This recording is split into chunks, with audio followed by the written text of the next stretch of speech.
Brace yourselves, Detroit. As the sun begins to set, two of Woodward Sports' brightest young stars will be taking the mic for a brand new show. Woodward Nights with Booner and Broder. The dog days in Detroit are over, and the boys are unleashed. Join in on the banter and hop on the bandwagon of the #1 night show on the internet. Tune into the Woodward Sports YouTube channel every weeknight from 8 to 10 p.m. Woodward Nights with Booner and Broder. Woodward Nights! Welcome into Woodward Nights, baby. With Booner and Broder on the Woodward Sports Network, woodwardsports.com. Whatever you are watching on, this is basically our Lions pregame show here for the Detroit Lions versus Minnesota Vikings. And on top of that, Michigan versus Washington National Championship game. We're going to be diving into all that. Appreciate you guys all tuning in here on a nice Friday night. I know you guys probably are pre-gaming, getting ready to go out, go do some things here on a Friday with all of your friends, but watch Woodward Nights first. We're gonna talk some sense into some people today. My name is Booner, as always. Matt Broder, Detroit Lions beat reporter. Good evening. He's back, the real KG. Damn right. Hey, back. What's going on, y'all? I missed y'all yesterday. I miss you, KG. It got a little spicy in here while I was gone, man. What's up with that? Sir. We did go at it a little bit here. Yeah, it was a good debate. It was. I had to stop the what is the word? I'm trying to think of a word without it being like bad, like the foolery. I had to step up for the people. Oh, wow. Yeah, that's another shot right there. That's a shot. That is a stray. Remember, I'm a leader of the path here, man. I just let people know how it is. Okay, that's a good debate. Sound booth, man. Let's Nick, go. Right. We are here to kick your weekend off right on Woodward Nights. As if you are pre-gaming, anytime you hear the word Booner Path come out of Booner's mouth, just take a little drink. Take a drink. Hey, look at Nick. Can we go back to Nick real quick? You damn right. Right after the show, Nick's going out to a bar with Flannel Sam. Look at that. Rocking the flannel. I had the Kings hat, bet on them last night. I don't hit my bet, so boom. It worked out for the Red Wings. Patty Kane, baby. Patty Kane. That's Waluigi. Flannel Sam can be Waluigi. In his cam, you see Travis. Shout out Travis. I don't know if you can see it in Nick's cam. Oh, he's got his cam. Let's go. What's up, Travis? Let's go. So, shout out social team as well. Me, Kool-Aid, Travis, we hold it down a little bit. We got a little squad Shout out. Squad up. How are we feeling, brother? Were you in Allen Park today? I was good until you just sent a stray my direction. Not a stray, like man. here, I'm going to say this. I'm going to move on to Nick. Hold on, relax, I said it was a good debate. Yeah, it was. Which means there were good points on both sides. Yeah. I didn't say your shit was foolery. I didn't say That's calling me names. That's not a name calling. That's just being honest. Onward and upward, forward baby. down the Dan field. Campbell would say. Forward down the field. Forward down the Booner path. Let's go. All right, were you in Allen Park today? Yes. How was it? Can we just get a quick vibe check in Allen Park? Dan Campbell, he is irritably focused. Like there's something brewing inside Dan Campbell. He's pestered. There's something coming out of him, and we have a pissed off Dan Campbell now. I like it. Not an angry or outrageous Dan Campbell, but a very pissed off, focused, irritable. I want to destroy everyone in my path. You know what path I'm talking about? The Booner path. Yeah. Everyone take a drink. Let's go. Hey, KG, do you see there's a picture in there of Dan Campbell? Do you see that picture inside? I sure do. Can you throw talking that about up real the quick? long hair, the throwback? The throwback. Okay. I threw this in there. I tweeted it out today. Look at that man. He is ready for battle. That's the dude right there. That man know what? is the leader of the Detroit Lions. Look at him. Is he double fisting a Coors Light and rum and Coke? That's what it looks like. That's my effing coach right there. Jack Look at that man. Look at him. And he's got the little, it's not Hawaiian, but it's the, what do you call the little pattern on his, the inside of the collar and the inside of his something, whatever. I got one of those shirts. Yeah, you know what I'm saying? Yeah. There's a name to it. I don't know what it is, but was that at Texas A&M or was that? That might have been when he was in like Dallas or something or New Orleans. I don't know. That was Cowboy Dan. But look at the flow, man. Like, look at Dan Booner, you Campbell. got to step it up, man. Mm-hmm. Oh, yeah. Well, I'm getting the mullet for him. So when we are able to have a drink and have some beers, I put on my Twitter, I was like, how many beers do you think Dan Campbell can down? Like, in a night? I wouldn't go against him. I would say like a whole rack. I'd say 18. 24 pack. 24. We could do a case race with him. He would dominate. Not even buzzed. That would be, oh my gosh. And a couple tins, couple dips. For sure. No dips. he can put down 24. 24 easy. Yeah. For sure. Everyone drop your number in the chat there. Phil, I apologize. Hey, I'm going to take a step back. He said stop picking fights. I'll stop picking fights, Phil. Sorry, I'm backing down. I'm going at people's heads. I don't care. The leader of the Booner Path. That's what I have to do for the people, man. I have to tell the people how it is and tell the truth. Sorry, Phil. Great member of the chat. All right, let's get this thing going. One person that's been talking a lot, we want to kind of go over here, and this kind of might take up the whole start segment here. CJ Gardner-Johnson. I don't know why I said his name twice there. Stuttered a little bit. But CJ Gardner-Johnson, I don't know if you guys saw today. KG, you could throw that graphic up whenever. But he had some comments. I don't know who it was that spoke with him. I was looking for video. I texted you for a video. I don't know how this quote came about or where everything came, to be honest. I was going on Twitter. I saw everyone putting it out there. And I don't know. But I saw that. But he said getting into a rotation, I'm cool with it. But I ain't get back to be in a rotation. I'm going to give you a grace period. But after that, it's up. And if you guys seen some other shows, I know the heavyweights, they went at it pretty hard about this. They were kind of both on different sides of it. This is where I stand on it. Let's hear it, Booner. In a couple weeks, a lot of people who are on the side of CJ Gardner-Johnson's being a problem, all that, they're going to have to backtrack.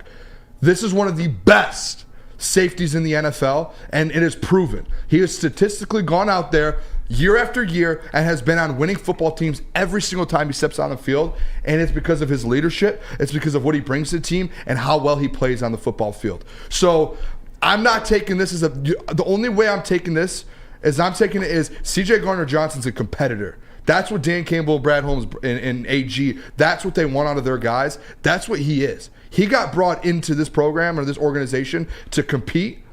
He is a competitor at the highest level. That's why he's so great at what he does and how he got to where he is he's out there competing, and that's what he does. So I'm not going to sit here and act like it's like this is a problem in the locker room, anything like that. No, I'm not going to do that. But what I'm going to do is I'm going to say, hey, that man's going to he's going to cause some chaos. Because I know for a fact when he gets back and he's fully healthy, he's not going to be off the field. Just knowing how good he is. Yeah. He's going to keep, yes, there might be a little transition period because of that. But he's going to, how good he is, why are we acting like we've never seen CJ Gardner-Johnson play football? He's one of the best, if not the best safety in the league. So that's where I'm at with it. I mean, yes, Iffy's been very well. There has not been any coach. There hasn't been any players. There's been nothing that's came out that anyone specifically said Iffy is taking his spot. This is all just people out there just saying stuff, making speculations, this and that. CJ Gardner-Johnson, when he goes back out there, whether he has it now or not, I promise you he's going to play his way back to where he was and playing 100% of the snaps or 90% or whatever it is. I don't know why we're acting like CJ Gardner-Johnson. Booner hasn't played all season. But he's played his whole career, and he's been great his whole career. I'm just saying that's why there's speculation because he's played 1.5 games or 2 games as a Lion. How many games has he played in his career? That's why there's speculation, Booner. How many games has he played in his career? It's not super crazy to say. It is because he's only proven that he's been great. He's never gone out there and proven he's a bad safety. He should be on the field. I'm just saying that's why, because we haven't seen it since week 2. Yeah. It's ridiculous to me that there's these speculations that he's a bad player. And then that guys are going to take his job and there's going to be a rotation. It's CJ Gardner-Johnson at the end of the day. Yes, and I agree. It's ridiculous for people to say that. But they do because he's been injured, like Nick said, because if he's played well, because this team, we just saw Bugs get released for things we don't know, we don't hear, something involved in the culture and a relationship with a coach or something. So hearing comments that toe the line a little bit, it confuses some people or makes people jump to conclusions. But there is nothing, I can tell you with complete confidence, there is nothing Ceedy Duce, CJ Gardner-Johnson, nothing he said to the media that he hasn't already said to his teammates, that he hasn't already chirped on the field. That man has been rehabbing. He spent 95 days getting back from an injury that should have lasted at least 180, at least 6 months. And he's back. And all he's been doing is the mental side of an injury, and I experienced this. All he's been doing alone in Florida has been thinking about that moment he can get back on the field and do what he does for a living. And when you come back, and he's a big personality. He's competitive. He talks a lot. these comments weren't aimed at his team. It wasn't to put Iffy down. He's a competitor. It's just I'm coming. Like I understand. And the coaches and what Dan Campbell and Aaron Glenn have talked about in their press conferences, they're although they're playing players, they're not resting their starters in this game. They still got to look out for players. Look out. Protect players from themselves. That's what I'm talking about. And maybe this is one of those situations, but even before he's healthy, Ceedy Duce wants to get back on the field. So they just want to make sure that everything is going. And although he is going to get his job back, there is something about if he's been playing well, he deserves to continue to play and have Ceedy Duce, while they have the playoffs clinched, work his way in there, get ready, and let Iffy continue to develop. And my last point is, if there's anyone who understands what Ceedy Duce is feeling like right at this very moment, it's Iffy. The dude has been battling injuries his whole life, so he knows what it means to get back on the field. He knows what it means to want to be on the field, and when you get your shot, you get your opportunity, you don't want anybody, a veteran or a rookie, to take that from you. Ceedy Duce is a big-time player. He's there to help those guys too, but him being on the field helps them, and Nick, he knows that. And Nick, this is what I'm going to say as well, and I know you were just kind of saying what other people were the other side of it. Yeah, I got nothing against CJ This Gardner-Johnson. is also another thing, too. If he needs to earn his spot because he's coming off an injury and he's only played one game, one game in Detroit to that point, when he signed with the Detroit Lions, were fans like, oh, he hasn't played in Detroit yet. He has to come out there and prove something before he got – like, no, he signed here and he was our starting safety, one of the best in the league.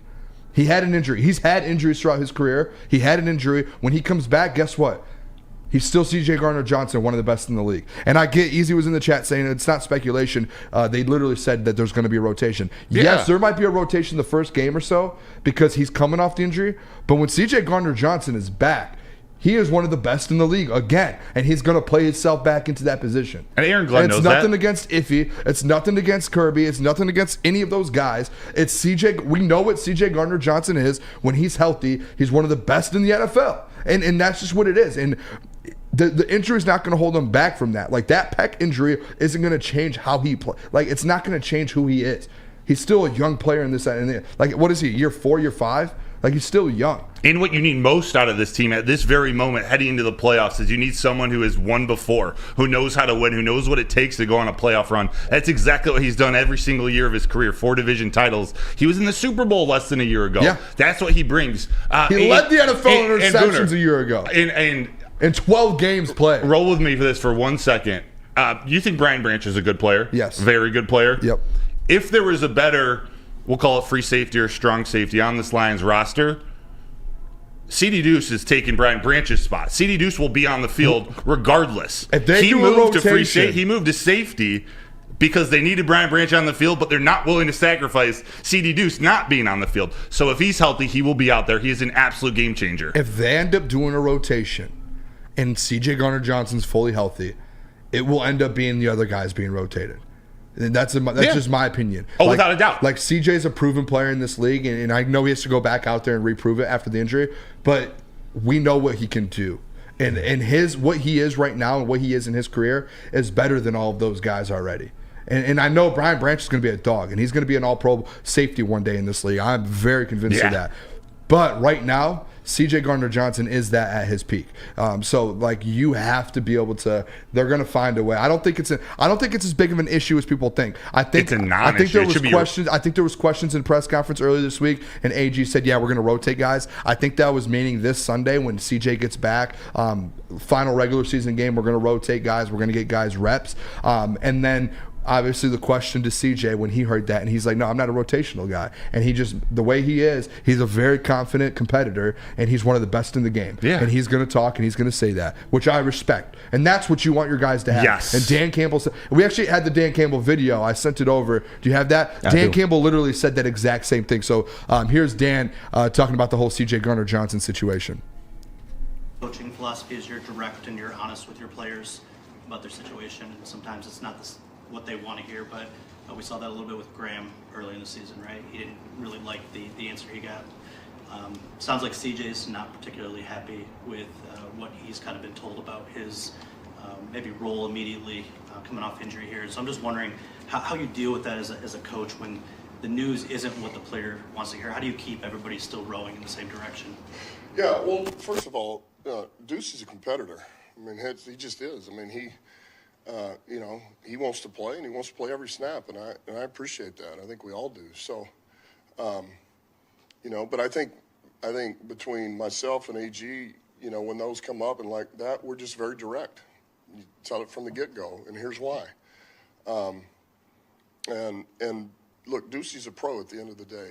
He wants to play. He wants to be a part of it, and doesn't mean that he has to like it, but he's going to go out there, and when he's on the field, he's going to give what he's got, and that's the most important thing. So I think as long as we're all open and direct with each other, and they know where we're coming from and we know where they're coming from, you don't have to like it, but you respect it.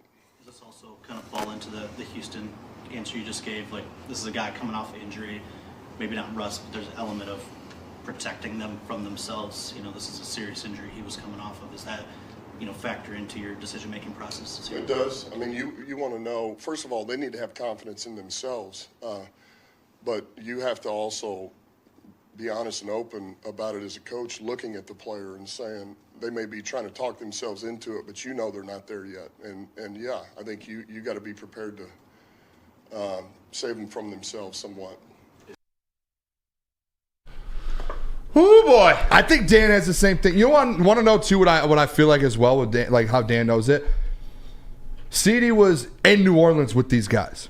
Aaron Glenn, he was at the beginning of that. He was literally AG was with Ceedy Duce at the beginning of his career in New Orleans. So if we're gonna sit here and think that they don't have that, what are we doing here? Why is these speculations? He's a fiery guy. I'm going to keep saying the same word, Booner's word of the day. He's a competitor. What do competitors do? They go out there and they're confident in their ability. And the thing is he's confident in his ability, and guess what?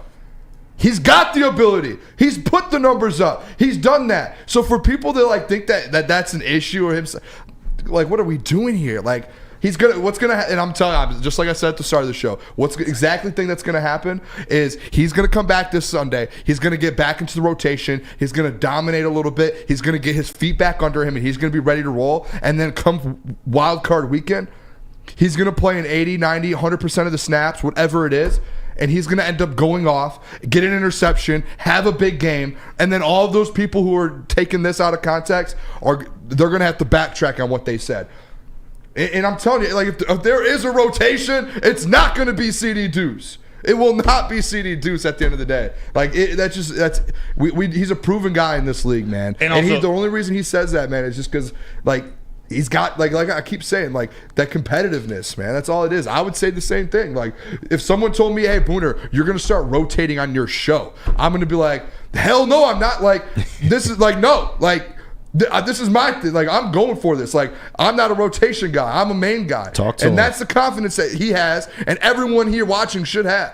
And everyone on this football team should have that. And that's what you want on your team. That's how you win Super Bowls. And that's why he's won, 5 divisions or whatever it is. Went to the Super Bowl last year. And guess what? Guess what I've been seeing on Twitter the last 2 weeks?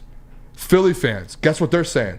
It's all, who do you guys miss from last year's team? And guess who everyone's saying? Ceedy Duce.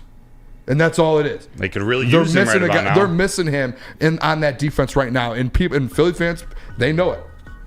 So I was gonna come to you with your question, but real quick, let's go to break. We come back and talk about that as well. Okay, we can keep going. Let's do it because I like Nick's question as well. Let me tell you guys about Lady Jane's, man. Lady Jane's Haircuts for Men. It is come here for an award-winning haircut experience. I'm looking at it right now. Beautiful spot. You can register to win a trip of your dreams and all expenses paid suite to the 2024 NCAA tournament. That is right. No expenses spared for you and 5 of your best buds. Lady Jane's Haircuts for Men open 7 days a week. Walk in anytime. It is wicked awesome. Wicked awesome. Calling all landscapers. This is Darren McCarty. I'm at Outdoor Equipment Co. How would you like to landscape like a legend? How about a bad boy zero turn? And even a chainsaw.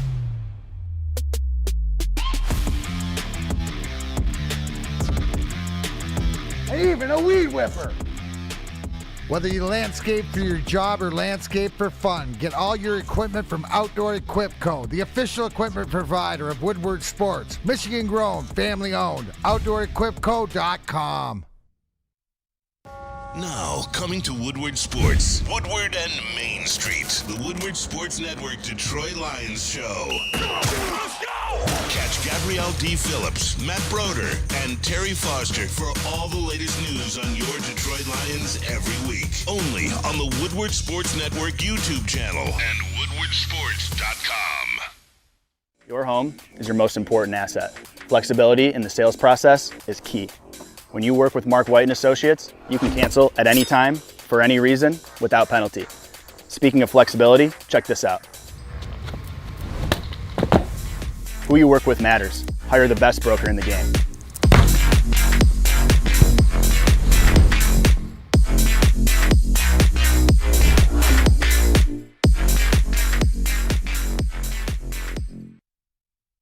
Join Woodward Sports and Long Drink live this Sunday starting at 9:30 a.m. for the Week 18, the official Lions VIP tailgate party at Eastern Market Shed number 5. It's going to be a blast. I hope to see you all there. We got food. We got drinks. We got entertainment. It's all included. You just got to go get your ticket at bullseyeeventgroup.com. All right, welcome back to Woodward Nights with Booner and Broder on the Woodward Sports Network. Appreciate you guys tuning in here. If you guys can hit that like button for us, let's get up over 25, 30 likes. Or let's 50. Let's get to 50 actually. Oh, yeah. But let's keep this thing going. I know Nick had a question right now. We're kind of in the discussion of the Ceedy Duce stuff that happened today. And it's not, I think it's very clear on our show. We don't think anything's coming out of it. Like I think we're defending. Defend the Deuce.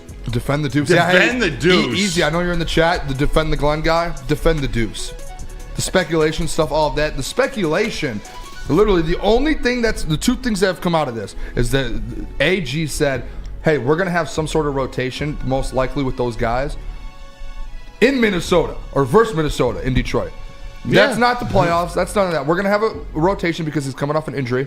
And two, what Ceedy Duce said, the comments he made. And if you're going to take those comments and turn them into something bad, that's on you because it's not bad. That's a competitive comment. And speaking of the Deuce here, boys, my question to you guys, because we are so skilled in that secondary, in that back end of the secondary now, could you guys see Brian Branch or Ceedy Duce possibly getting that number 2 corner, get some reps there? Yeah, I mean, I don't know if it'd be number 2 corner on the depth chart, but I think in whatever schematics Aaron Glenn rolls out, whether they play more nickel, whatever they do, I could see them playing where that CB2 would be.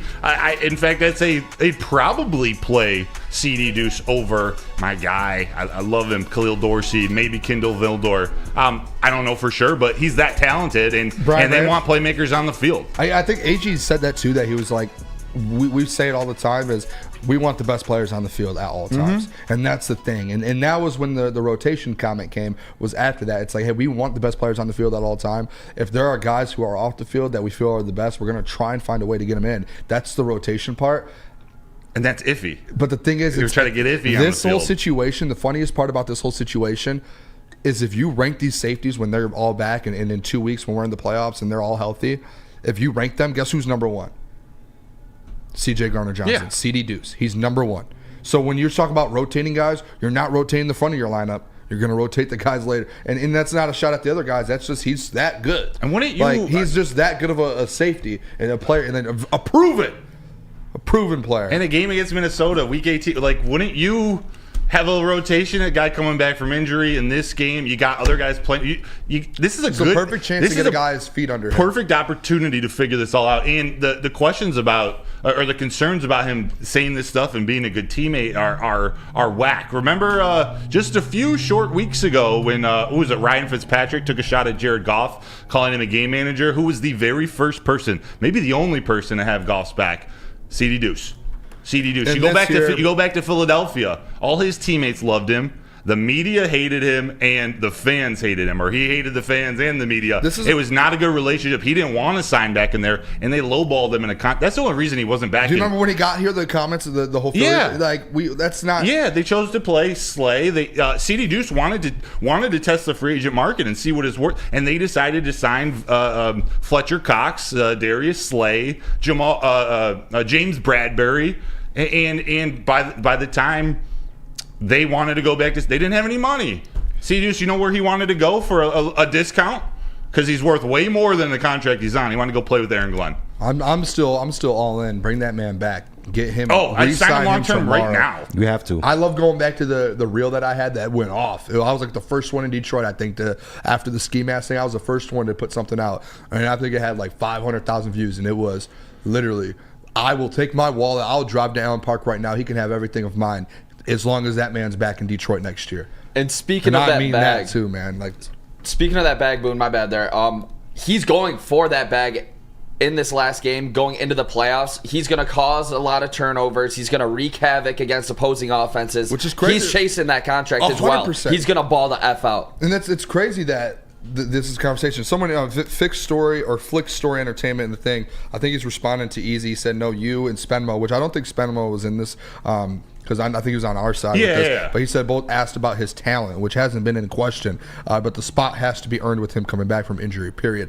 Like, his talent isn't the thing. Like, it's not talent. It's not any issue. Like, this isn't a Wally Pipp situation. I don't even know what that is. Oh, yes. It's the guy that got replaced. Lou Gehrig. Yes. I just don't think it's a thing, though. It's CJ Gardner-Johnson. Like, when he signed here, it was one of the biggest signings we had in a long time. Yeah. He is a dog. A certified dog. He is a certified killer on the field. He led the league in interceptions last year in 12 games. He had an injury. Now he's back. And you're about to be in the playoffs, and you have your best defender back. What are we talking about? Just because he's confident, people are gonna go at him. What are we doing here? I think everyone needs to look at this as a positive. Like, this is going to bring out the best in himself, in his teammates, and Iffy. He's going to play better. Like, this is only more motivating. It's not a detractor. I'll say it again. That's how I started. There's nothing he said to the media. There's nothing that you've seen published that he hasn't already said to every player on his team, every person he's competing with. His fire, his mouth to us, the media, is competitive in the locker. It's a force multiplier is what I'm trying to say. So this is a positive. I think it would be more concerning. I'm jacked up. Do you want to be honest? This team is pissed off right now, and I love it. It would be more concerning if he came back and he was like, "Oh no, they can have the spot. They can rotate with me." You don't want that from your. You want that. You want what CJ said today. You want him to go out there and beat him from last year. You want him to go out there and lead the playoffs in interceptions and help lead you to a Super Bowl. Philly misses him right now, and guess who has him? We do. Let's go. What are we talking about here?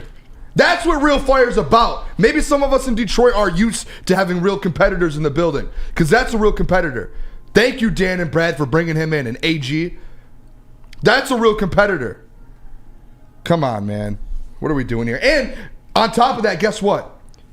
He's the vocal leader of this football team. He was from the jump. I'm talking about offense and defense. All around, he's the biggest vocal leader on this football team. Having him back, not just his talent, but his voice. What did I say a couple weeks ago? He got in the building. Guess what's happened? 7 turnovers in the last 3 games since CJ Gardner's been back. And I know he's not on the field, but guess what? He's in the building. He's talking to guys. He's bringing you guys see him. He's bringing the energy. I'm with you, Booner. Just a fact, man. That was not foolery. Man. Oh, wow. What? I'm gonna send this to KG real quick. All right, I got you. I don't want to. This is bad. This is bad for our guy. What happened? This is bad for our guy. I'm gonna send it to KG. Our guy? Who you're not talking about? Are we talking about Ceedy Duce? I think we're talking about the guy on the show before us. This is bad. Our guy. This is bad. Your guy, Broder. Easy? Yeah, I just sent it real quick. Speak easy, baby. I don't know, brother. I don't know where you stand. I think we're all on the same page with this. I'm really excited. I don't know what we're talking about. I'm what very happened? excited to see him get back. I just sent it, so he'll pull it up. Okay. Yeah, no, like I said, everything going down there in the locker room in Allen Park, I view as a positive. It's the right kind of energy heading into war. Oh my gosh, we're about to go to playoffs for the first time. It's not something we're used to. Getting used to winning as fans, as me, like that is an actual thing you need to learn. You need to experience, and it's different. I mean, literally, the last playoff game at Ford Field, our wide receiver coach was playing in it and threw a touchdown pass. It's crazy. Antoine Randall, 2006. Like, this is something this is new to this town. I just say my opinion, and hop on if you want, but I think this is an absolute good thing. Real quick, did you say last playoff game at Ford Field? Yeah. I don't think there's ever been one. That was the Super Bowl in 2006. This is the wow. Yeah. Pittsburgh Steelers versus for a second I was like, wait a second, we haven't had Saw Mike the Tomlin. Jerome Bettis game. Saw Mike Tomlin at Somerset Mall. KG, whenever you have that. Oh, I got the heat for you. This is crazy. I got the heat for you. So Damn. easy. Wow. CJ Gardner-Johnson, Ceedy Duce quote tweeted, Easy said 100% would agree to him balling out. That part isn't questioned at all. Easy's tweet is basically insinuating that it's situations in the locker room, and I would say, what's the word I'm looking for? I'm looking for a specific word here. Can't get it, but it's off the field stuff. That's basically what Easy is insinuating here when he says that part isn't the question at all. It's more so the locker room stuff. And CJ responded, I'm a great teammate too. Stop trying to spread false news. It's coming straight from the source. Damn, we Easy. just sat here for we sat here for 2 segments. If that came out 30 minutes ago, we wouldn't have had to do these 2 segments because he shut him down himself. I'm glad we did. I'm glad that we did. I mean, shout out Ceedy Duce, man. Yeah, there's really nothing left to say. And I love Easy. He said, I didn't insinuate any of that with your cabinet. I love Easy.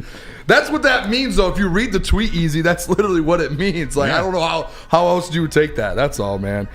I'm just like Ceedy took it. We took it the same way. All right, we're going to another break. When we come back, we're going to dive into this game a little bit. We're going to probably talk about some injuries, who's going to play, maybe a little bit more Ceedy Duce on the injuries and all of that.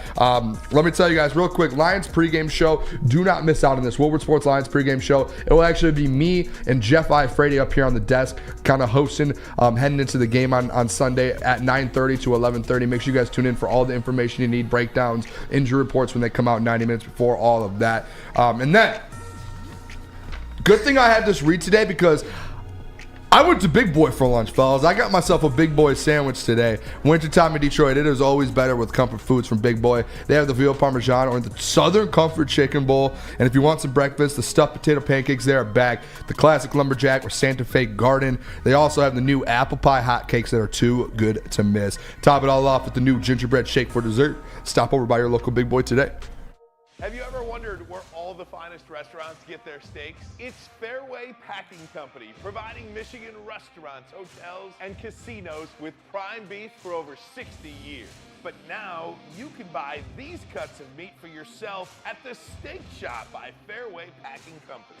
Prime porterhouse, A5 Japanese New York strip steak, dry aged Wagyu beef tomahawk.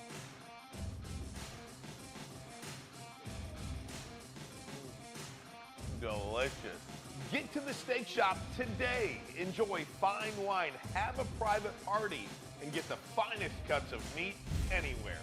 The Steak Shop on Mack Avenue in Grosse Pointe Woods, or order online, fairwaypacking.com. Where's the most convenient place to get that big fitness energy? It's Planet Fitness. Join today for just $1 down, $10 a month. With over 2,400 locations and equipment for every workout, you can get in, get energized, and get going. And with free fitness training and most clubs open 24 hours, everyone belongs in the judgment-free zone. So join today for $1 down, $10 a month, no commitment, cancel anytime. Brace yourselves, Detroit. As the sun begins to set, 2 of Woodward Sports' brightest young stars will be taking the mic for a brand new show. Woodward Nights with Booner and Broder. The dog days in Detroit are over, and the boys are unleashed. Join in on the banter and hop on the bandwagon of the #1 night show on the internet. Tune into the Woodward Sports YouTube channel every weeknight from 8 to 10 p.m. Woodward Nights with Booner and Broder. What happens when you run a great business for over 50 years? You expand, you offer more products to more people, and that's exactly what Les Stanford did by adding Les Stanford Buick GMC. They still offer the same great service, same great cars that customers have come to know and trust, located on Woodward Avenue, just south of 9 Mile Road. Check them out. Find the brand you want at lesstanford.com. All right, welcome back. It is Woodward Nights with Booner and Broder on the Woodward Sports Network. Appreciate you guys all tuning in here. If you guys can, hit the like button for us. Everyone hit that like button. A lot of things going on right now about the Ceedy Duce stuff. Wild. He's out there tweeting on Twitter to Easy. If you're in the chat still, there's another tweet that just went up. You might want to go check that out. I'm just throwing that out there. Make sure you go check it out. It's not at you, but I think it might be you. I don't know. All right, let's get this ball rolling. Let's talk about the injury report that came out today, Broder, and I'll kind of let you take this one too. A couple guys are already out for the game. Yeah. which is kind of a bigger deal. We got J-Mo, he's out. Brock Wright is out, and James Houston is officially ruled out for Sunday. Questionable, Ceedy Duce, CJ Gardner-Johnson, Benito Jones, Lee McNeil. So we're not going to see James Houston. We're definitely not going to see Jamison Williams. This is an ankle injury. He probably could have played if it was a bigger game, but they're going to play it safe, keep him out. They're going to see, maybe we'll see more DPJ. Maybe we'll see a little bit of Antoine Green, who Antoine Randall L said a lot of great things about in his press conference today. And then to be honest, I don't know why CJ Gardner-Johnson and Lee McNeil are questionable on there. I fully expect them to play, but maybe just to be safe. To be safe, also maybe a little bit of gamesmanship if they have. I think they have to fully, coming off the IR, they may have an extra day to announce that they can be active, the Saturday night before the Sunday morning type of thing. I don't know for sure, but I expect them to play 100%. I just don't know how much. Game time decision or something. Yeah, something like that. I think the good thing, all right, we got Decker's healthy, Glasgow's healthy, Ragnow's healthy, and Laporte is healthy. I think it was good Jamison Williams is out too. Just let him, if he has, what we talked about yesterday, his game is his speed. He's a great receiver, and he's our fastest receiver, and he's our Tyreek Hill, where that speed matters. The last 2 weeks, Tyreek struggled, and he was out for a week because he had an ankle injury or whatever it was, and he just wasn't at that top speed, and he wasn't Tyreek Hill that Tyreek Hill is. And it's the same thing with J-Mo, in my opinion. It's you need him, especially for the playoffs, let the ankle heal a little bit, let that kind of go through, and let him just get that rest, because we already know what he is. Yeah. A lot of people question him early. We saw what he can do. He can perform. Definitely, he's a gamer. And while of course we're hyper focused on the Lions, that's what we talk about all week. That Minnesota Vikings injury report, those are some serious people lost. Yes. They are down some players. Starting left tackle, or Brian O'Neill's out. Starting right tackle, going up against Aiden Hutchinson. Yep. And I think their left tackle, Darashaw, he's questionable. Christian Darashaw and this is a game they're still playing. They have an outside shot to sneak into the playoffs. So this actually means something to them. That's big. And even on the backside, the defensive side, Mekhi Blackman, some of those guys, they're missing some big players. So it's going to be a weird game. But the Lions, I still expect them. They should win this game. They should win for sure. You should go out there and win this game. It's not going to be a blowout, though. They always find some way to make it close. That's what Minnesota does. They do. Yeah, I just hope it's not I'm going to be very passionate on that. I still just think I want guys to be ready to go next week. If there's a way in the first half, these guys, which I think the Lions are good enough to do. They're, to me, head over heels better than the Minnesota Vikings. I think if they can go out there and get a 2-touchdown lead, let still in the second half guys like CJ, let him keep going. Let guys that need to get going and kind of get that back under them, let them go and let them go hard. Because I saw, it was Lindsey today. Lindsey was talking about it. It's these guys need to go hard. You can't go out there and lay it. Because Lindsey said, when you don't go hard, that's when you get hurt. Yeah. And then you have to go out there and go hard. Keep that rhythm. Hutch, go out there, get another sack. Go out there and play, man. And I don't think there's a problem. I think they will. I know Dan's going to have them ready to go. Especially because your opponent's playing hard. There are things you can learn on a football field during a game. In terms of Aiden Hutchinson and Lee McNeil getting comfortable again. I don't think it's going to be a problem, but there are little things. This defense has changed in the last 4 weeks, so Lee McNeil has got to get a little rhythm, figure out all these different moving pieces. Again, I'm not concerned, but this is not just a nothing game. There is value to guys being out on the field, trying new things. We talk about the safeties, but it stretches across the whole team. This is more experience for Jack Campbell. This is more playing time for Jalen Reeves-Maybin. And you know what's on the line as well too, and I know it's not a big deal, but if they win this game, 12 wins, right? Tied for the most ever in Lions history. 1991 is the only time that a Detroit Lions team's ever had. Nice. They went 12-4. So you tie, if you win Sunday, you get tie the franchise record for most wins in the season. It's the best Lions team ever, second best, or tied for the best because they're 12-4 as well. So that's there are still stakes on the table here. There's guys that have to go out there and get some go out there and win this game. So if something happens on Sunday night, you're able to get that 2 seed. If that happens, all right, we did our job. The worst part that would happen is if you end up dropping the game and then they end up both losing and you didn't take care of your job, but they took care of, like, they ended up losing theirs. That's the worst. That would be worst case scenario. So is there anything on kind of with this game? I know we're about a segment behind, so we can just talk about the actual game here. Is there anything that you want to kind of see out of this team building up to kind of the playoffs? No, I want to see them keep that rhythm. I want to see them keep that fire. This is a game, while we talk about it being important and they all the fire down in Allen Park, it's one of those things. They still got to show up and they still got to treat it like a real game. I'm not worried Dan Campbell will have them ready, but they need to go and act like this is the first week of the season. You're playing the Vikings for the first time. Go out and get better. Yeah, I the biggest thing I want to see, and to be honest, like the defense has been good. Keep that going, like keep that train going. CJ gets in, get him involved. I wish James Houston was playing just so that could, but let Aleem get back in there. Actually, the comment, I was a little puzzled when Dan Campbell said it today. He said he didn't expect James Houston to play this week. He said next week too, but he said it was really odd. Shoot, I tweeted it was what was it? It was a Woodward Sports. We put it up on Woodward Sports. Basically, shoot, what was that phrase? Where are my notes? Talk for a second. All right. But I just want, like, Aleem McNeil. The James Houston thing, actually, with that, too, he did mention it as he's well. A ways out. Yes. He said he's a ways out. That's what I was going to go with. That he said, like, even next week, it might not be a thing. So, you know what that kind of, and this is speculation for me, because the James Houston thing, the return date was 2 weeks ago, I believe, that everyone was kind of thinking, week 16, 17. Maybe there was a setback. Maybe he was almost there because like a week ago, remember he was at practice and the conversation even with Dan and them was, yeah, he's going to be back very soon and potentially with CJ and them.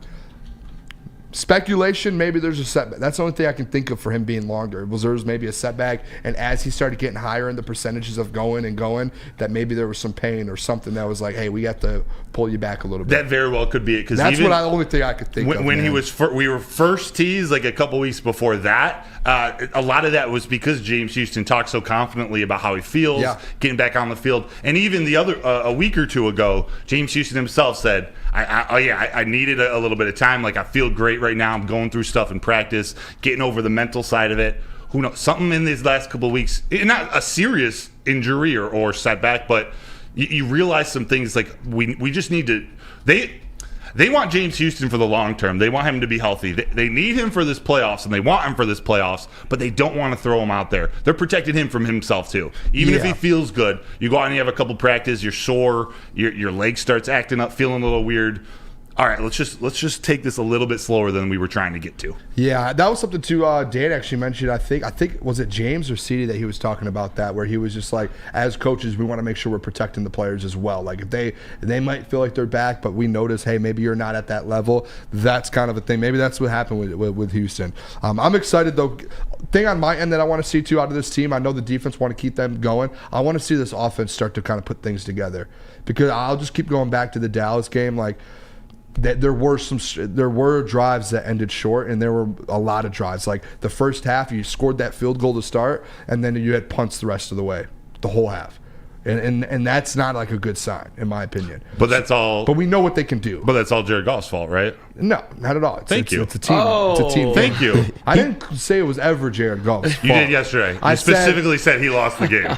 I said that an MVP caliber player like Jared Goff, like if you're an MVP, like those are the games where you step up and make the plays and throughout the whole game, and you like Lamar a couple weeks ago when he did that versus 49ers and dominated all game long versus the best team. That was what I insinuated. I didn't mean it that he doesn't step up. You know how I feel about Jared Goff. Yeah, but you did use those words, and you said he in sequence throughout the whole game. When you punt 6 straight or 5 straight times, like that's an issue. Thank you. You're walking. It's an not MVP just doesn't Jared punt Goff. 5. But an MVP quarterback doesn't punt that many times. The best offensive line in the league doesn't let those guys up the middle so often. I agree. Like we agree with all of this. Besides, let him cook.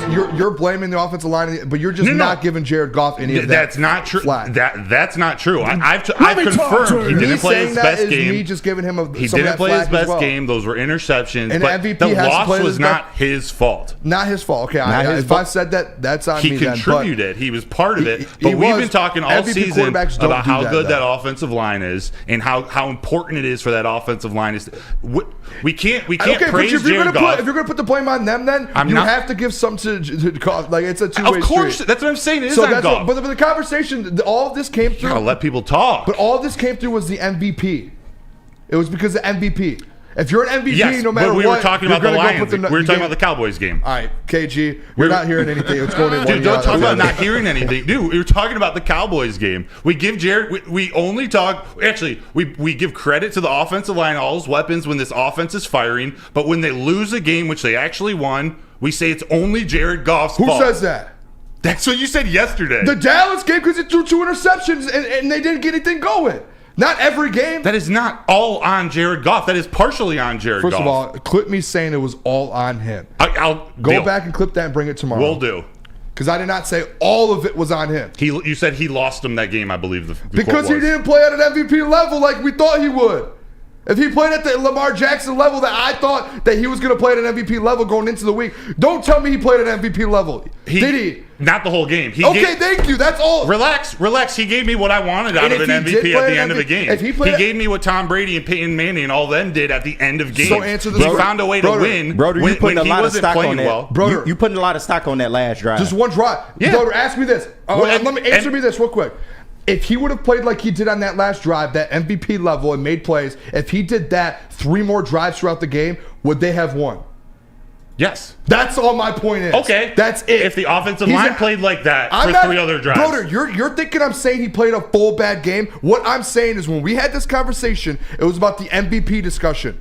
As an MVP, you don't play 1 great drive out of your 12 drives. You play 4 or 5. If he would have done the 4 or 5 drives just like that at the level which we both agree that he can play to because he's a great quarterback, if he would have done that, you win the game. That is To be clear, if you watch it back, he did play 4 good drives. I think it was actually 5 out of the 11. You're not seeing the vision I'm trying to throw out there. I don't think you're seeing what I'm saying either. I think you agree with what I'm like. I do agree with a lot of what you're saying. If he did what he did on that last drive, multiple more drives, he can do. He just didn't do it. I don't know why. It was probably because the offensive line was so bad at times. Taylor Decker on the left side. Jonah Jackson had his worst game ever. It was probably all of that. Glasgow, yes, it was all that. But we know what he can do even if there is we know that. And that my point when I'm saying he lost us the game, it's just because I know how good he can be. And he did it only 1 drive. And maybe he did it 3 or 4, but he only did it and finished 1 drive. As a Super Bowl or as a MVP quarterback, when you're at that level, which I think this year he has played at times, I expect him in a big game at Dallas just to go out there and put more than 1 of those drives together. That is what I'm saying when I say he lost. And it should be a compliment to him that I'm saying he lost us that game because I know how good he is, and I know he could have done that for more drives. And we all know that too. And if you don't think so, that's on you. You just don't like Jared Goff. But he can do that. So he's a great quarterback. When he plays while the Lions win, if he doesn't play while the Lions lose. You're gonna don't even ask me that. That's a question for you. That's like an issue with you and Easy. This has nothing to do with that Easy. question there. Like me and you, That's a troll. Me and you have agreed on all Yes. that. That was a question so irrelevant that you were just trying to shoot a shot at someone else. No, that's what I take from this. Is I already Dak agree. Me and you have Prescott agreed with that all year long. Is Dak Prescott an MVP candidate? He was. When he's playing at the MVP, when he's playing at his best, he is. It's the same thing with Jared Goff. But guess what? He did it 1 out of 11 drives on Saturday. So that's why I was so like. And so Dak Prescott shouldn't be in the MVP conversation anymore. Not anymore. Okay. He just. Then that's the thing. Everyone knows that. Then that's totally fine. Me and you have been on the same page with Yes. that. The only thing I wanted you to kind of come up to my side with is that it's that 1 out of the 11 drives he played to that MVP level. Yeah. And you're taking a lot of stock in that, like KG said. But you're right. If he would have done that just 2 drives, you win by 2 touchdowns. And then he didn't get the touchdown until the very last drive. That's all it comes down to. We are all in agreement. I think where maybe I'm getting off or putting too much stock, like that final drive in an ugly game. That's what I view an MVP. Like, that's what your MVPs need to do. Your best players when things aren't going right, when you're not playing well, when your team's not playing well, when you're needed the most. You can lead your team to victory. When Jared Goff plays well, I believe that. When Jared Goff plays well, they win. And when he plays bad, they lose. That's true. They are 11-5. But also, he had another 2 The Lions shots are 11-5. He had another 2 shots after that, though. Right. So I'm just saying, yes, he didn't get the call or whatever, but I mean, he had 2 other shots after that. He didn't get it done. So True. The pass to James Mitchell wasn't the best pass. So It definitely was not the best pass. yeah. All right, let's take a break. Shout out Shane Daniel for the super chat. Shane! Congratulations on the great personal news, and maybe we can get you at the end of the show because I know we have a packed show, so maybe we can get you in. Shout out Shane. Shout out for the $10 Shane. super chat. Oh, yeah. Awesome. All right, let's go to break. Let me tell you guys real quick. Woodward and Man, you guys need to tune in. That is our Woodward Sports Lions Insiders show with Gabrielle D. Phillips, Matt Broder, our own, and Detroit legend Terry Foster. That is this Sunday from 8 to 9 a.m. and then Tuesday 7 to 8 a.m. For all the inside information you need, make sure you guys go check it out. Dispo. Start the year lifted dispensary today. Visit Dispo Dispensary today for exclusive new deals. You can experience Dispo Dispensary, a team that curates an unbelievable atmosphere mixed with fresh inventory from Michigan's largest variety of products. Come through our stores or order on Dispo today. New year, new deals, same plug. Dispo Dispensary, disposhops.com, your local cannabis plug. Come to any Lady Jane's Haircuts for Men for an award-winning haircut experience from one of our talented stylists and register for a once-in-a-lifetime opportunity to win an all-expenses-paid suite for the 2024 NCAA tournament for you and 5 of your best buds. That's right, college basketball's most elite event. You and your 5 best friends just get to any Lady Jane's today for an award-winning haircut experience and automatically register to win the trip of your dreams. Lady Jane's Haircuts for Men open 7 days a week. Walk in anytime. Lady Jane's, it's wicked awesome. Join Woodward Sports' own Jeff Iafrate along with special WSN guests for the most anticipated Lions season in decades. Filled with different surprises and expert analysis. You're not going to want to miss out. Go to our Woodward Sports YouTube channel on Sundays and tune in live from 9:30 to 11:30 a.m. Where's the most convenient place to get that big fitness energy? It's Planet Fitness. Join today for just $1 down, $10 a month. With over 2,400 locations and equipment for every workout, you can get in, get energized, and get going. And with free fitness training and most clubs open 24 hours, everyone belongs in the judgment-free zone. So join today for $1 down, $10 a month, no commitment, cancel anytime. Hamlin Pub. Have you ever wanted a bar where you are a regular? We have just the place for you. Head over to one of Hamlin Pub's 7 locations and experience where everyone is a regular. Whether you're enjoying half-off pizza on a Thursday or game day specials available during all Michigan sports and NFL games, Hamlin Pub is the place to be. Visit the location today and experience your new favorite pub for all things sports. All right, welcome back into Woodward Nights with Booner and Broder on the Woodward Sports Network. If you guys can hit that like button for us. I don't know where we're at right now, fellas, but let's get those things up a little bit, huh? Let's get it up. I want to talk about this, though. A lot of different implications here kind of going into Sunday, whether it's us or different games, kind of who the Lions are going to play next week. I wanted to kind of go around the room on this question with this playoff matchup thing. I've heard it all week long. Would you rather have the Rams, Packers, Rams? Like, what do you want? I want to just start with the Rams here. And I just want to kind of get the different parts of kind of not the implications, but what these games would mean, and kind of break down which one would be tougher, kind of looking at the everything to go with it. Because earlier this week, I was pretty adamant that I want to go against the Packers because I just don't want the drama with the Rams.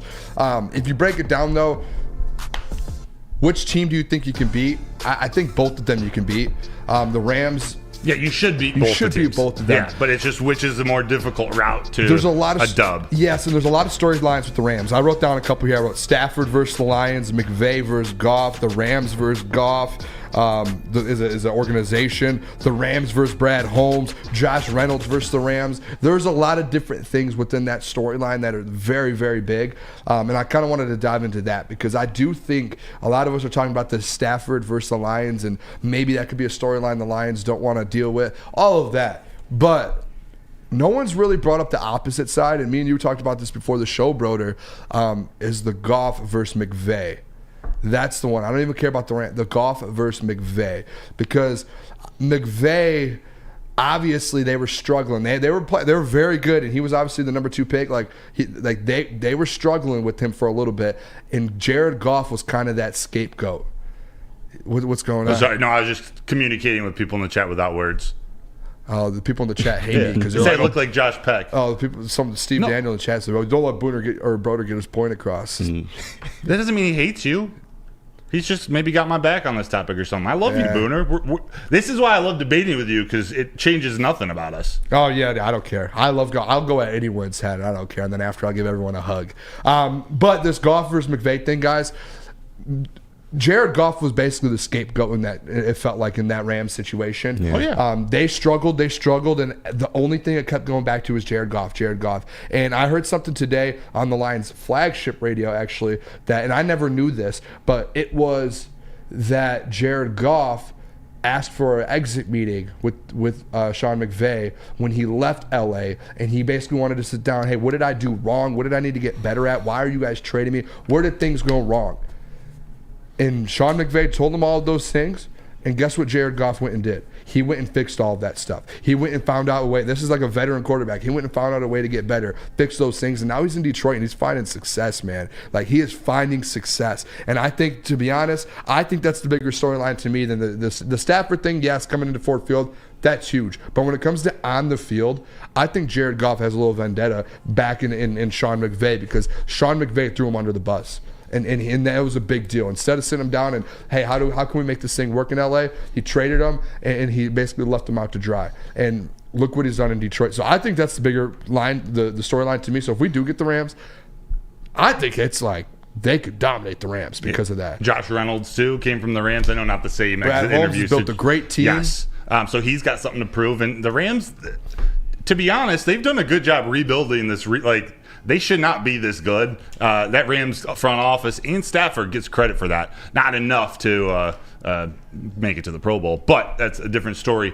Jared Goff, I think that comment about Ryan Fitzpatrick made about him and Jared Goff, slapping back a little bit, chirping back a little bit, that showed me something in Goff that I really like. Like, he hears this stuff and he stores it away. Like he knows what people think about him, and he has a chip on his shoulder. He doesn't really show it very often. So when he did that, I was really happy to see that. Yeah. And I think he just like what you all just said, Booner, I think he remembers all that stuff, and whether it was a bad ending or what, they chose another quarterback over him, and now he's led that old quarterback's team to the promised land, to a higher seed, to a playoff game. So I'd expect a good game, a focused Jared Goff if they play the Rams. What do you? Yeah, I want to go to I just want to get the thoughts on the Rams Goff thing from the booth, because I just want to kind of get that feeling. Yeah, Nick? I think Sean McVay just completely kicked him to the curb. He was the scapegoat for all of the problems that they had. And you can tell that chip on Jared Goff's shoulder has led into this research for the Detroit Lions, why they won their first division title ever, and why we're about to have a home playoff game, possibly against these Rams. It's just kind of crazy to see this all come around full circle. I'm not scared of the Rams, but there are the storylines that tie into it. It's going to be a pretty personal game for both of these quarterbacks, no doubt about it. Yeah. What about you, KG? And then I didn't even think about the Brad Holmes factor. You know, he really wants this game bad. I expect those guys in that locker room, they're going to get up for Goff, and they're going to get up for Brad Holmes and try and get this game, especially at home. And I know McVay's very elite when it comes to, like, the offense and play calling. Jared Goff was with him for how long? Like, he knows Sean McVay. He knows his offense. Even though it might be a little different, he's still like he knows. And maybe you could say, oh yeah, well, Matthew Stafford doesn't know the Dan Campbell and Ben Johnson offense. Sean McVay, yeah, he may know Jared Goff, but guess what? After they had that meeting, Jared Goff turned into a different quarterback. Facts. So I think the Lions have actually a really, really big advantage. Packers, are you guys not as worried about the Packers? Like, I actually think too, like the Rams and Lions have the advantage for the matchup as well. Great run defense.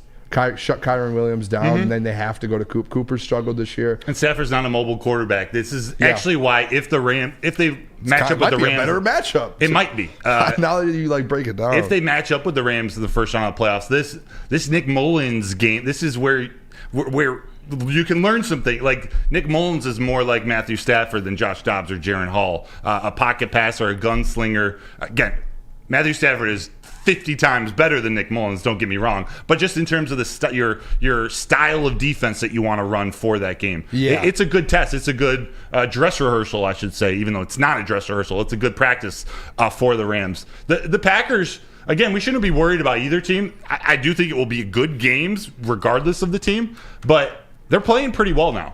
Aaron Jones, and Jordan Love's playing well, but Aaron Jones is back healthy, and he's been their leading rusher, I think, the last 2 games. That's when they're operating at their best. When they have a run game that they can lean on. They want to do play action just like the Lions do. That's when Jordan Love can do his thing and scramble. He's more mobile than Matthew Stafford also. So, again, it's tricky. Which defense is better? I don't know. I mean, you always want to say the Packers, but they haven't been that great of a defense this year. They do have Rashawn Gary. They did play really well against the Lions in Ford Field. So who knows? That was the tough one. It's that you've lost to them before, but at the end of the day, like, you have lost to them. You got that out of the way. You know what you need to do better, and you beat them already once. I don't know. I think either matchup really not like. I don't want to sound too like confident or cocky, but no. I think they will win both matchups. Yeah, and I think it's better. Now Ryan Romani did bring up actually today really good point to where you would want to play the Packers because then the Rams probably have the better chance of beating the Cowboys over the Packers, and I think that's like a legit like thing you could have. And then once if the Cowboys get beat, Lions will host that second round game. Rams, again, just like Ryan Romani said, potentially could be a team that could upset the 49ers. Like, that's just the team that they are. So, Nick? Yeah, I was going right there with it. You said Armani said that earlier. I did not hear that. But, yeah, I 100% believe that the Rams could knock off the Cowboys in the playoffs. I think the Cowboys are susceptible to choking. They do every single year, and I don't think this year is going to be any different. We saw the Lions, who should have won in that game. But with the Packers, we need some revenge for what happened on Thanksgiving. And they got their revenge for what happened in week 2. Yep. On Thursday night, it was a primetime game, but we absolutely dominated that game at Lambeau up until like the fourth quarter when they tried to get their comeback. I would rather play the Packers and end their season twice, fellas. That's how I'm feeling about it. I'm feeling good, and hopefully the Rams do knock off Dallas so we get to host that second home playoff game. Yes, and Packers fans, if it ends up, they've been trolling Detroit hard. Yeah. I don't know why.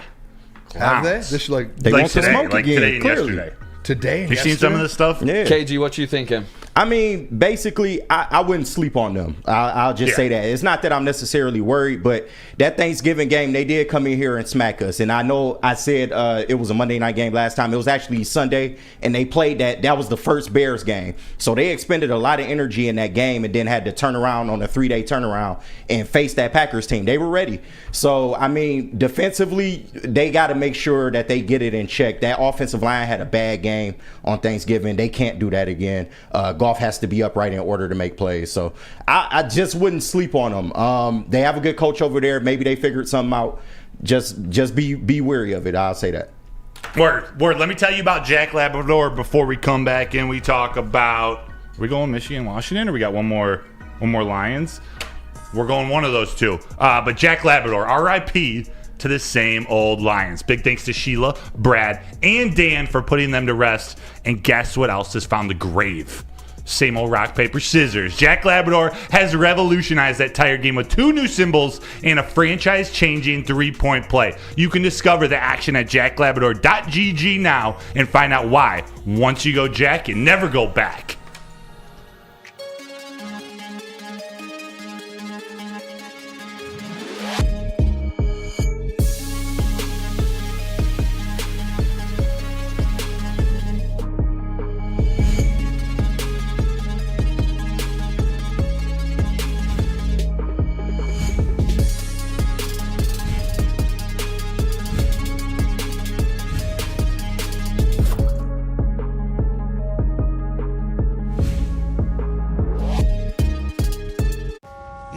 Coming to Woodward Sports, Woodward and Main Street, the Woodward Sports Network Detroit Lions show. Let's go! Catch Gabrielle D. Phillips, Matt Broder, and Terry Foster for all the latest news on your Detroit Lions every week. Only on the Woodward Sports Network YouTube channel and woodwardsports.com. We've just received word. The world's cannabis supply has vanished. The public is outraged and has taken to the streets in response to this tragedy. The individual responsible acted alone, and we can only hope they will make things right soon.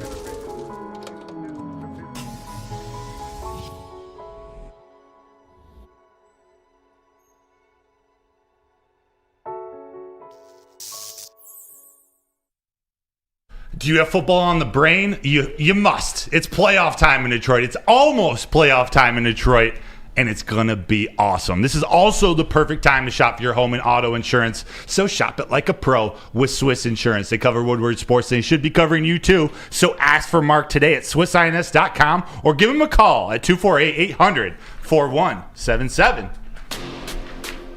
We are back. It is Woodward Nights with Booner and Broder on the Woodward Sports Network, woodwardsports.com, whatever you're watching on.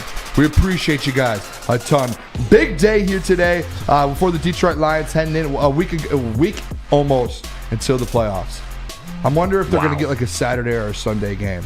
We better not get Monday Night Football, or I'm going to be Do they have upset. Monday Night playoffs? Yes, they have one single standalone. I will be effing hot. And to be honest, I wouldn't be surprised if it is. I wouldn't either. Because it's the Lions' first home playoff game. And especially if it's versus Matthew Stafford, that will be the Monday night game. Yeah.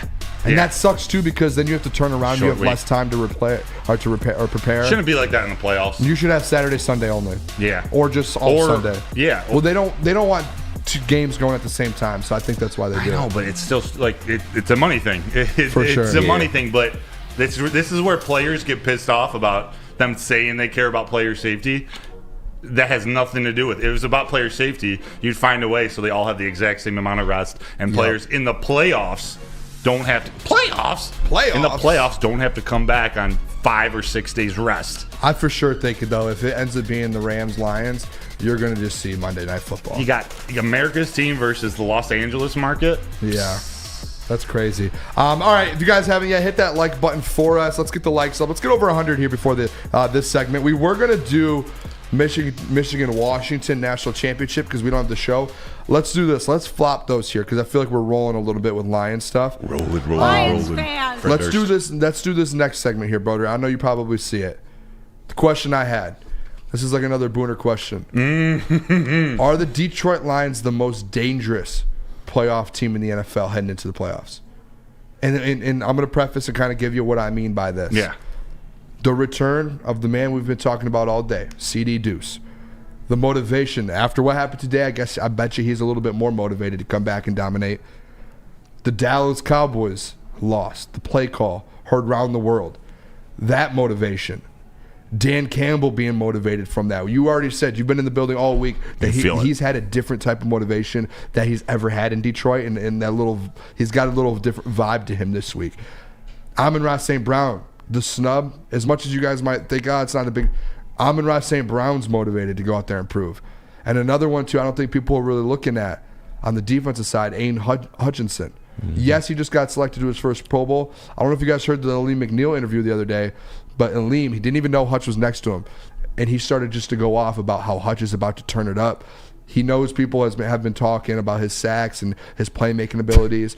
And he went out there and got 3 in Dallas.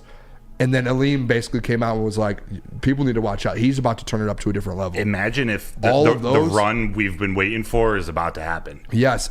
But you add all of those together, all 5 of those things, 4 of those things, this may be the Jared Goff snub, people going at Jared Goff, the offensive line playing bad, and they know that people were talking about them. These guys might be... I think this might be the most motivated and on top of that, the most dangerous team heading into next weekend in the NFL playoffs. Whether they win or lose Sunday, I think that there's about to be there already is a chip on their shoulder. I think this is a dangerous football team. That might be biased because I'm the head of the Booner Path here. That's part of the Booner Path, is these guys are ready to roll. It's not that biased because I think they're in the top 3.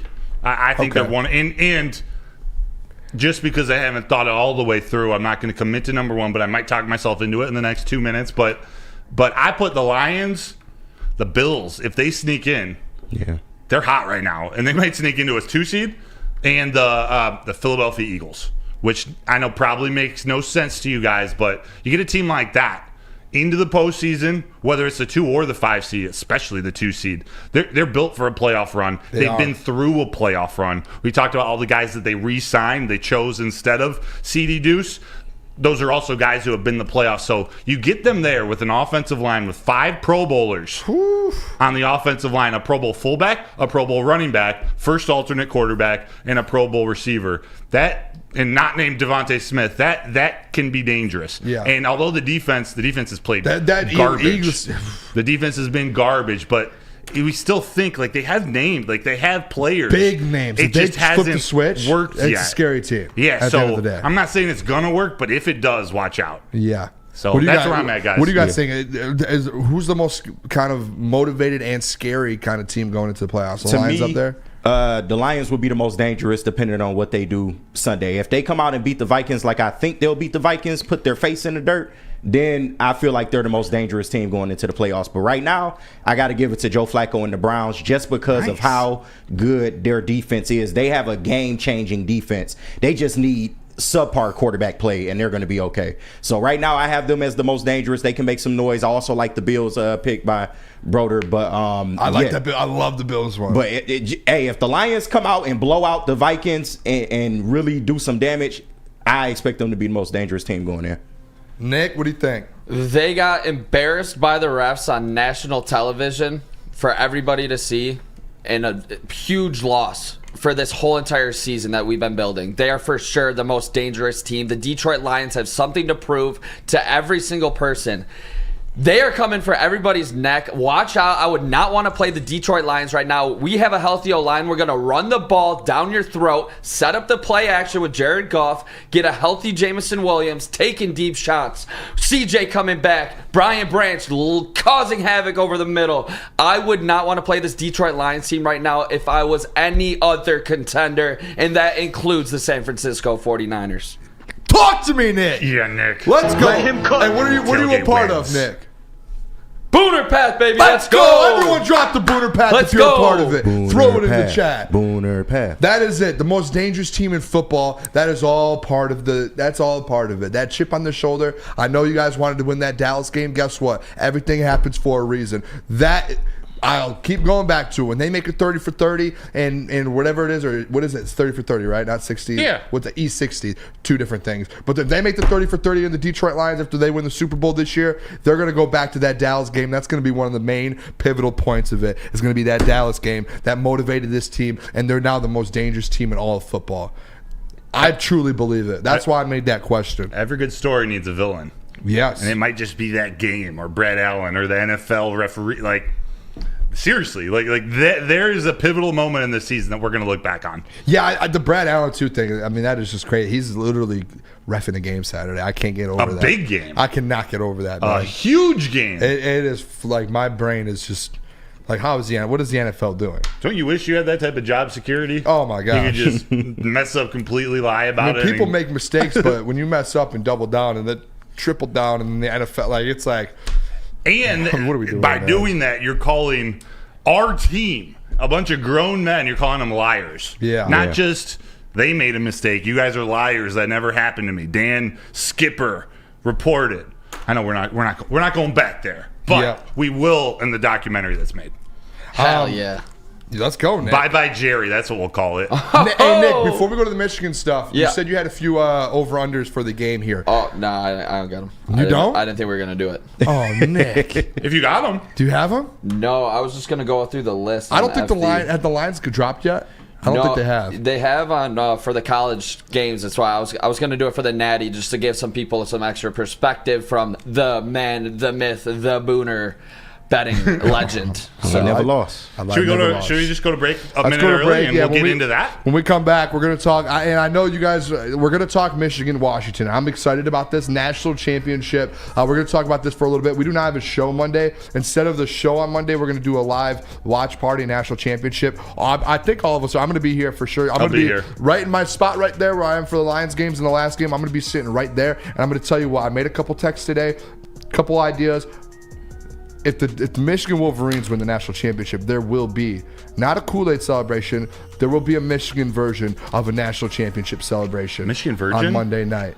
I'm planning things. I'm getting some things together. Just got a couple things. If you guys have ideas, drop them in the chat. But if they win, I will do a post-game celebration similar to the Kool-Aid one. All right. Let's go to break. Lions postgame. Make sure, I want to tell you guys about that real quick. Make sure you guys don't miss that. That is Tom Mazaway, Sam Stick Day, directly after every Lions game with different special guests. Last week I was on screaming about the Cowboys loss. Lost my voice. I've got these, KG told me to get some cough drops. Starting to get my voice back a little bit after that game, but make sure you guys tune in for all of the initial kind of reactions to the game, calls, Kool-Aid, all of that on the Woodward Sports YouTube page. And then go head over to Planet Fitness, baby. It is the home of the judgment-free zone where anyone, and we mean anyone, can feel comfortable and work on their fitness goals. At Planet Fitness, you will experience squeaky clean gyms, that is tons of equipment, full body workouts in just 30 minutes, and all of those memberships include fitness training. Get all of that for just $10 a month, no commitment. No matter where you are, there is a Planet Fitness close by, and there are more than 50 in the Metro Detroit area and thousands throughout the world. That is Planet Fitness, where your fitness is essential. How would you like to win not one, but two vehicles of your choice? One for you and one for your wife, your girlfriend, or your best bud. Get to Lady Jane's today for an award-winning haircut and automatically enter for your chance to win. Courtesy of Les Stanford Buick GMC of Ferndale. Lady Jane's, open 7 days a week, walk in anytime. It's wicked awesome.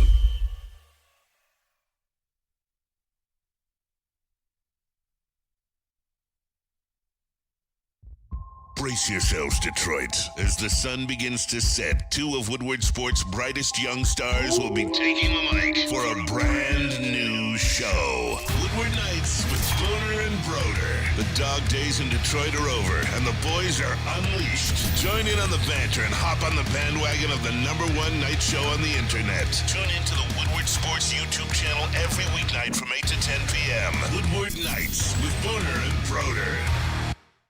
Savor the heart of home at Big Boy with our all-new down-home comfort dishes. Feast on home-style goodness with our Southern Comfort Chicken Bowl, veal parmigiana, and apple pie hotcakes. The down-home delight doesn't stop there. Potato pancakes are back. Dive into the richness of our perfectly crafted potatoes with our classic potato pancakes and our stuffed potato pancakes. Top off your meal with our new gingerbread shake, a seamless blend of creamy vanilla and sweet gingerbread flavors. Nothing beats the comforting taste of down-home cooking. Enjoy every bite, only at Big Boy. Be good to the pets. Premier Pet Supplies, hands down, Michigan's best pet store. They got the same great prices and all of the convenience of the online and the big box retailers, but one major difference. They're family and locally owned and operated here in the state of Michigan for 30 plus years. They got over 60 brands of food with nutrition experts to help you. Same day, local curbside and home delivery. What more can you ask for? Premier Pet Supply. You just got to give your pet the best. Go to www.premierpetsupply.com. We are back. Woodward Nights with Booner and Broder on the Woodward Sports Network. Appreciate all of you guys tuning in. I know it's a Friday night. People are probably doing some stuff. What is it? No, just telling you to focus, man. Oh, my bad. I'm not even watching that game there. I'm just looking around. I'm just like toying so with you. ADHD, Pause. like toying with me. Okay, hey, Friday night. Hey, relax. I told everyone we're friends. We're best friends. Let's go, man. What are we talking about? Did we just become best friends? Did we just become best friends? Start playing with some swords and stuff in the garage? Let's go. We both like this. Yes, sir. Hey, hit that like button if you haven't already. If you're here on a Friday night, we love you.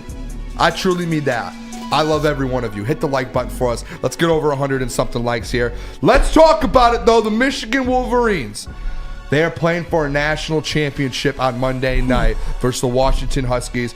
Last time Michigan played Washington, I was actually in attendance 2 years ago and watching it. I was sitting in the Washington fans. Like, I got tickets in their fan base, and we were talking to them, letting them know. But it was a great time. I want to talk about this, though, with Michigan, first of all. There's been this thing on Michigan, and I think we all know, and at least Broder and you and I, and I'm sure Nick, I don't know if the other fellas in here are Michigan guys. Go blue, baby. Let's go. KG, let's go. Now. This is the thing is, I think it's very well known Michigan is the best college football program of all time. Now, when you talk about that with some other people, there's that thing to where it's like, well, dude, are they really? They haven't won a national championship. They don't have the Big Tens. They don't have this. They don't have that. They have the all-time wins. And then there's the people who, they won a lot of games early. Listen, the only argument, and I text some people this today, the only argument going forward that people have had the last year versus Michigan on being the best program of all time is they haven't won a national championship since 97, and in 97 it was a split. The last Infinity Stone for the University of Michigan football program to be that program going forward for the next 15, 20 years is winning the coveted national championship that they've been trying for since 1997. Since the switch as well. Ohio State's got one. Alabama's won some. LSU. All these teams that have been elite up there with Michigan for a little bit, they have won one. The only thing Michigan doesn't have is that national championship. They are one win away, Broder, from getting that last Infinity Stone for the next years to go. If they win, no one can say anything to Michigan about anything. They've got that national championship. I truly believe that. I don't think people can say stuff if they win.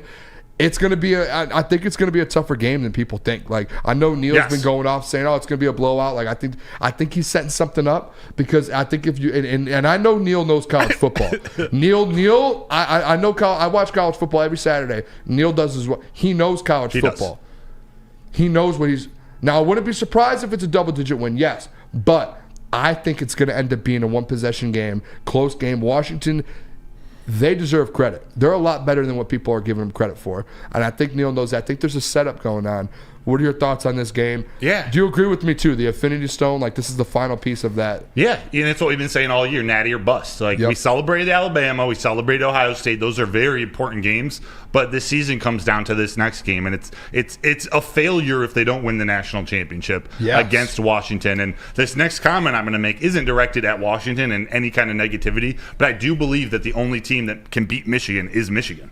I think if they come out and play their game, their brand of football, their style of football, they win this game, because it matches up that way. And it's nothing against Washington. That offense is awesome. The offensive line is great. Penix is an incredible quarterback. He can make quick reads. He can get the ball out quick, and that's what Michigan needs to counter by making him get out quick in tough situations, making it more confusing of who to throw to his 3 NFL wide receivers. But they can do this. They can do this. And I knew that once I saw – it was confirmed once we saw they're poised down the stretch in the Alabama game, although I think I believed it before. Like, I really believed it after that. That's the time when most teams fold. They looked at as calm, not as necessarily as calm, but as ready for that final drive as you could be, and they pulled it off. Yeah, and to be honest, I think the only thing, like you said, the only thing that could beat them is themselves. What they did in Alabama when they struggled, they missed the field goal. You know, there was just all those different mistakes that were going on in special teams, the 2 punt returns. Like, everything felt like it was going wrong when it came to special teams. And they still end up beating a Bama team, a Nick Saban coach Bama team, and they found a way. Now, if they don't have those mistakes, they win that game, and you're feeling really good. Now, I think going into this Washington game, we all know what Michael Penix is, and he has multiple receivers that he can get the ball to, and he is a high. You could argue that he could win what should have won the Heisman. Like, there are people who could argue that. The thing is with that, this secondary for Michigan, Will Johnson, Mike Sanderstill, Rod Moore, Makari Page, and there's just more and more guys that come off the bench and they rotate. Like, they have dudes, man. They have dudes that are going to be in that secondary. It is going to be very tough. I think they're going to put a lot of pressure. This team hasn't. What's the most they've given up this year? 20 points? 21? 24? 24 to Maryland, I think, and Ohio State. They only give up. I think they're averaging right now still under 10 points per game. I think it's like 9 points they give up per game. That is an elite defense. Washington hasn't seen a defense like this. It was the same thing I said about Alabama. Alabama, they didn't see a defense like Michigan. Georgia, Michigan's defense this year is that much better, in my opinion. Now, other thing I want to talk about here, and you guys can correct me if I'm wrong. There is one player. I don't know if you guys know who I'm talking about. There is one player going into this game that the Michigan Wolverines need to put everything on this guy's back. You need to. This guy deserves all of it, and if you put everything on his back, you will win the national championship. That man's name is Blake Corum. Yep. Blake Corum came back after a major knee injury, a senior, and this is his last college game ever. You let that man get 30 carries. He is your best player. We'll talk about JJ in a minute, but Blake Corum, he deserves the chance to go out there and get 25 carries and go out there and dominate Washington. And as bad as I think they gave up how many yards per carry versus Texas? Does anyone know? 6 maybe? Washington gave up against Texas. Yes, Texas was running all over them for a little bit. I think it was more than it might have been like 6.5 or something. Yeah, it was an insane amount. Blake Corum will dominate Washington. You let that man. He came back to prove something. He came back to win a national championship. He could have gone to the NFL even after the knee injury. He could have went on and did his own thing. He said, "I'm coming back to win a national championship." He's gone out there and scored 24 plus touchdowns this year. You have done it. There is no resting. There is no taking him out of the game. He knows it. You go out there, pound the rock with him, put the whole game on his back, and let that man go win you a national championship. Because if he didn't get hurt last year, he would have been he is your Heisman guy. Let him be that. He doesn't have another game left in Michigan. And he's not a guy that's really worried, in my opinion, not worried about the NFL, or he would have gone last year. He stayed because he loves Michigan. He wants to win one. I think it's going to come down. Blake Corum's going to dominate on Monday. I'm going to put all my money on Blake Corum. Legacy game? I'm going to go 2 touchdowns, probably 80, 100 yards. Blake Corum I think you let him go out there and win that game. Yeah. Yeah. What do you guys got? Speaking of that number real quick, Booner, just your first thoughts on Corum under 105 and a half rushing yards. Over. Let's go. Give me the over. One of my keys in this game, fellas, this offense, honestly, it's going to sound absolutely insane because they were a once-in-a-lifetime offense that we saw in college, is Joe Burrow and those LSU Tigers. It reminds me of that with that kind of firepower on the outside. Romeo Odunze over 1,100 yards. Jalen Polk over 1,100 yards. Last year, Jalen McMillan had over 1,000 yards. These are absolute dog weapons that these guys have, and Penix is a 6-year starter. Penix is a 6-year starter here. This dude is an elite quarterback, and we have to find a way to stop him. The biggest key in doing that, Will Johnson. Will Johnson needs to play like the All-American cornerback that he is. Mike Sanders still needs to play like the All-American cornerback he is. And we need to get pressure on Penix, or he's going to pick us apart. If he has all day to throw, we're going to be in some serious trouble. I need a big game from guys like Braden McGregor getting to the quarterback against this Joe Moore Award winning offensive line. Whew, Nick. A lot there, my bad. No. It's good. That was epic. Whew. I love it. Do you think, I'm going to pose a question to you guys. Do you think, we haven't seen him really do what we expected all season, but is this a game where a guy like Donovan Edwards, Cornelius Johnson, like one of the guys who we hadn't seen as much as we expected the last couple games, are they going to need a play or two out of those guys, or do we need them to really step up to win this game? Definitely Donovan Edwards. Like, where has he been all year? We really haven't seen, he has that flash play ability that we all loved, in years past, but he hasn't really been a fixture this year. So he's going to have to help take some of that pressure off of Corum, because he's going to have a big game. They're going to feed him. Best believe that. You would like to see Donovan Edwards be a good backup to Blake Corum in this game. KG, to that point there, I'm honestly at the point this season I wouldn't even give him the ball rushing.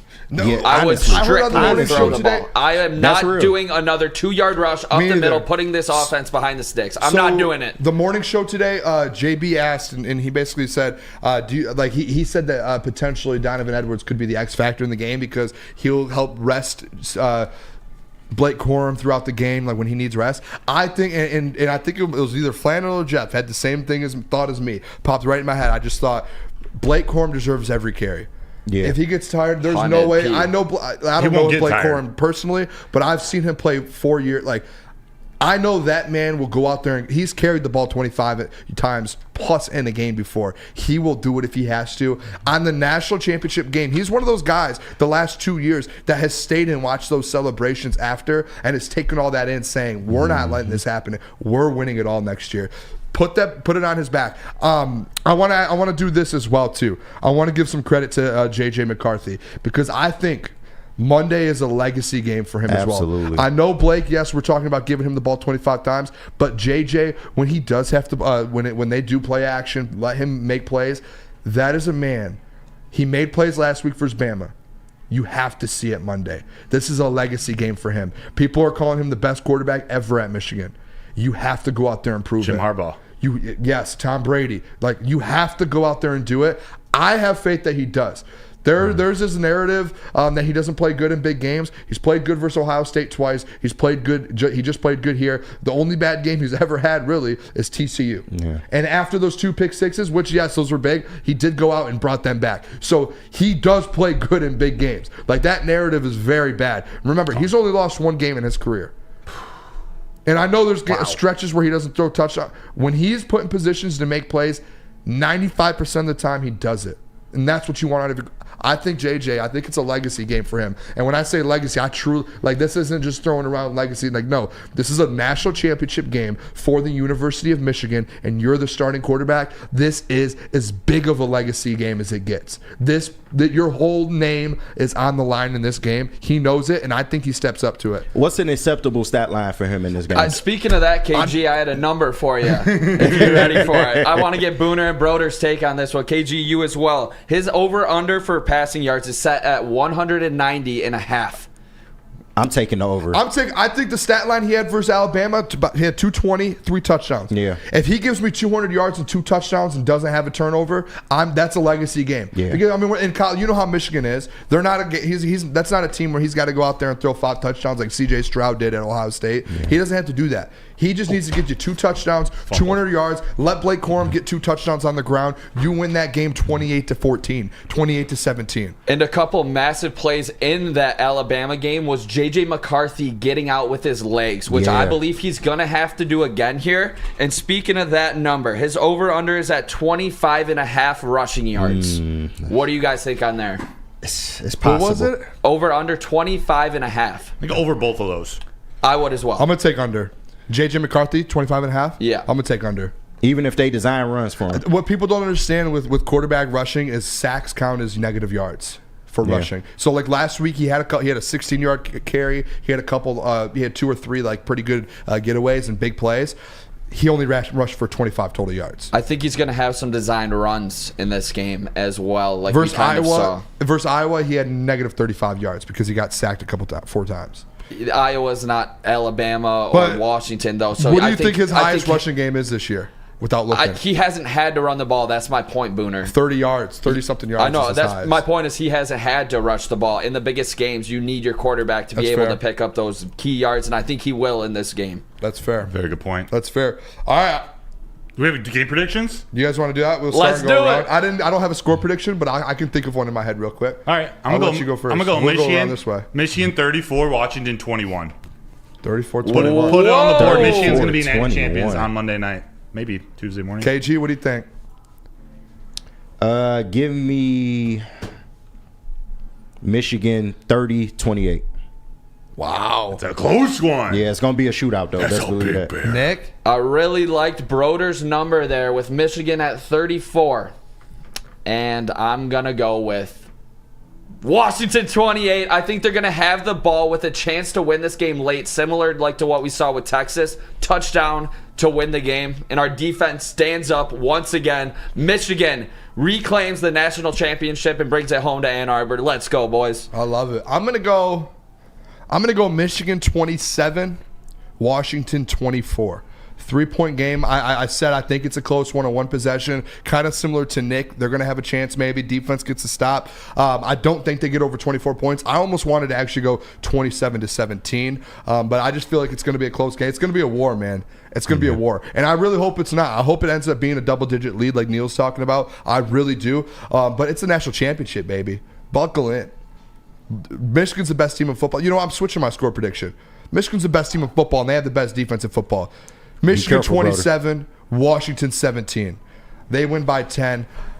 I'm taking them. I think they hold them under 20 points. I know that's a good offense, but I think they hold them under 20 points. Only one time I think a team has scored over 20 points. Tua Tagovailoa. And that's it. And speaking of that 2 game, times. Sorry, not Tua, but Maryland and Ohio State. Yeah, speaking of that game, hopefully everybody stays tuned for the watch party that we're going to be throwing on for the Natty. Woodward Nights is going to be in the building. All right, let's go to break. When we come back, we're going to get into some things here. What do we have next here, fellas? We're talking about the NFL. We're going to go around a little bit. We got some pick'ems to go through. NFL playoff things are happening. Things are happening. Let me tell you guys. Let me tell you guys about Guardian Alarm, though. Guardian Alarm, great defense, just like Michigan. Michigan's defense, best in the country. Let him cook. They have customized solutions from real experts. Our professional technicians, they take the time to recommend security and automation solutions that are specific to your needs. They have 24/7 professional monitoring. Give them a call anytime, day or night, and know that a Guardian Alarm team member will stay on the phone as long as needed. They have technology that is backed by people where your safety and security deserves. Technology has been proven to work and people who have been proven to care. Make sure you call this number for a defense like Michigan's. That is 1-800-STAY OUT. Join Woodward Sports' own Jeff Iafrate along with special WSN guests for the most anticipated Lions season in decades. Filled with different surprises and expert analysis. You're not going to want to miss out. Go to our Woodward Sports YouTube channel on Sundays and tune in live from 9:30 to 11:30 a.m. Calling all landscapers. This is Darren McCarty. I'm at Outdoor Equipment Co. How would you like a landscape like a legend? How about a bad boy zero turn? And even a chainsaw.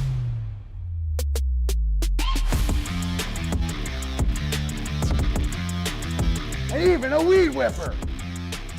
Whether you landscape for your job or landscape for fun, get all your equipment from Outdoor Equip Co., the official equipment provider of Woodward Sports. Michigan grown, family owned. OutdoorEquipCo.com.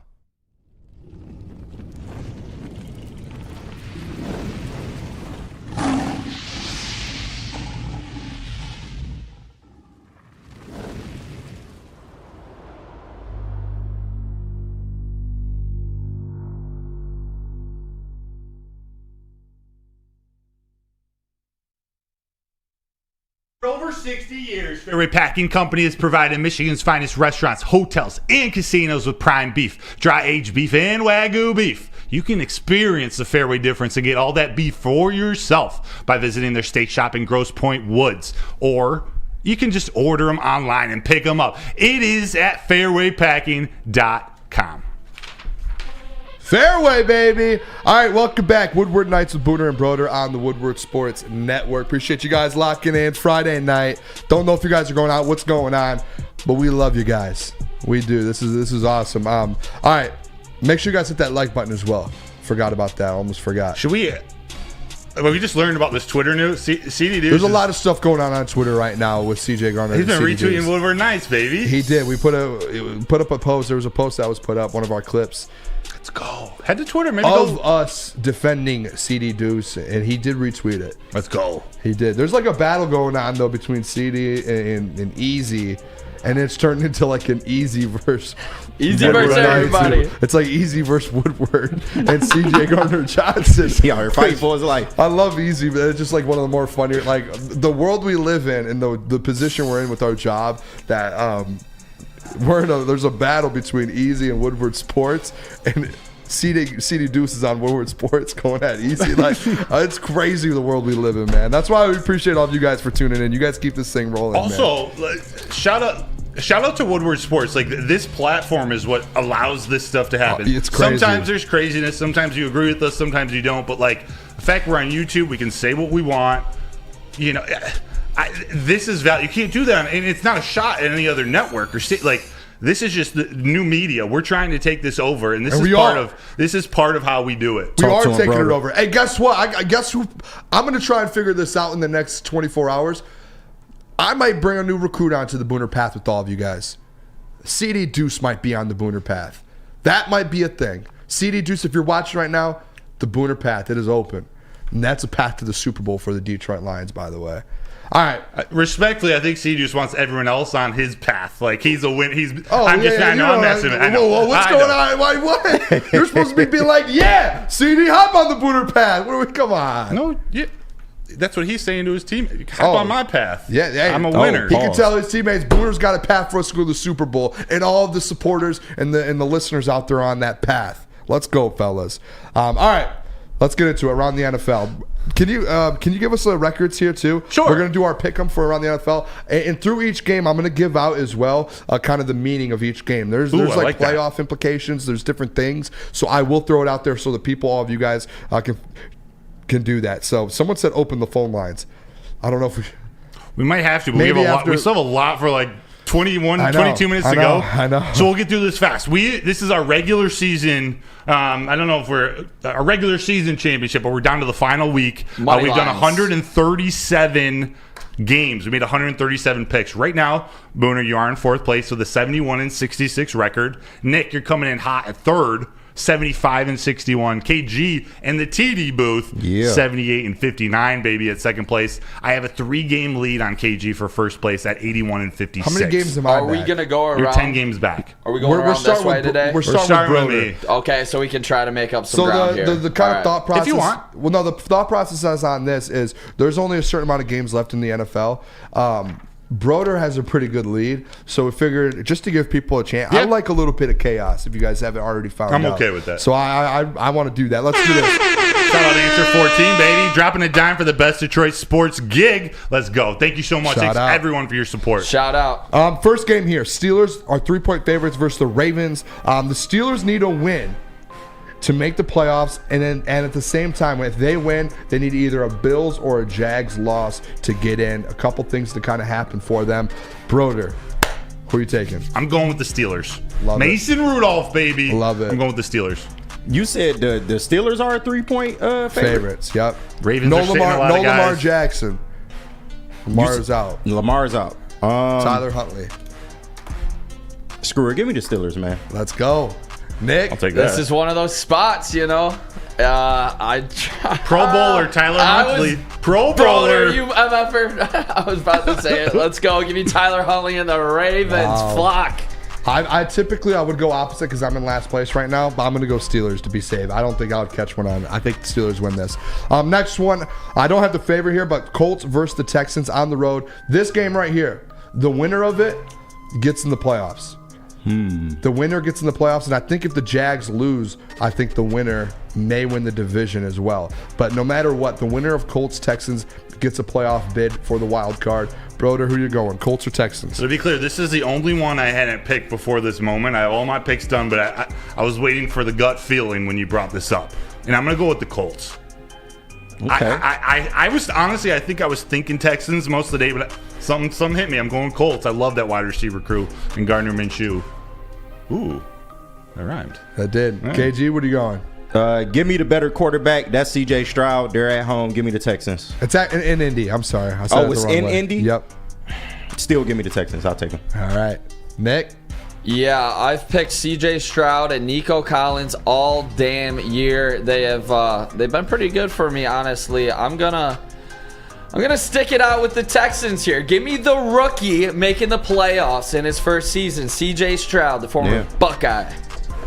I'm going to go the Colts. Home underdog. I'm going to go the home underdog. Home dog, baby. Give me the Colts. What's that line? 1.5. Ooh.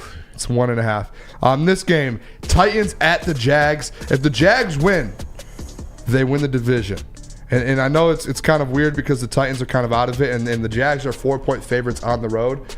But if they win the division. Trevor Lawrence a little banged up. Broder, who are you going? Jaguars. Jags, really? Yeah. They got more to play for, and it is sort of a trap game, but I don't like the Jags this year, but I'm picking them. Wow. Okay. KG? Do what you got to do. Upset alert. Upset alert. Give me the Titans. Damn, KG.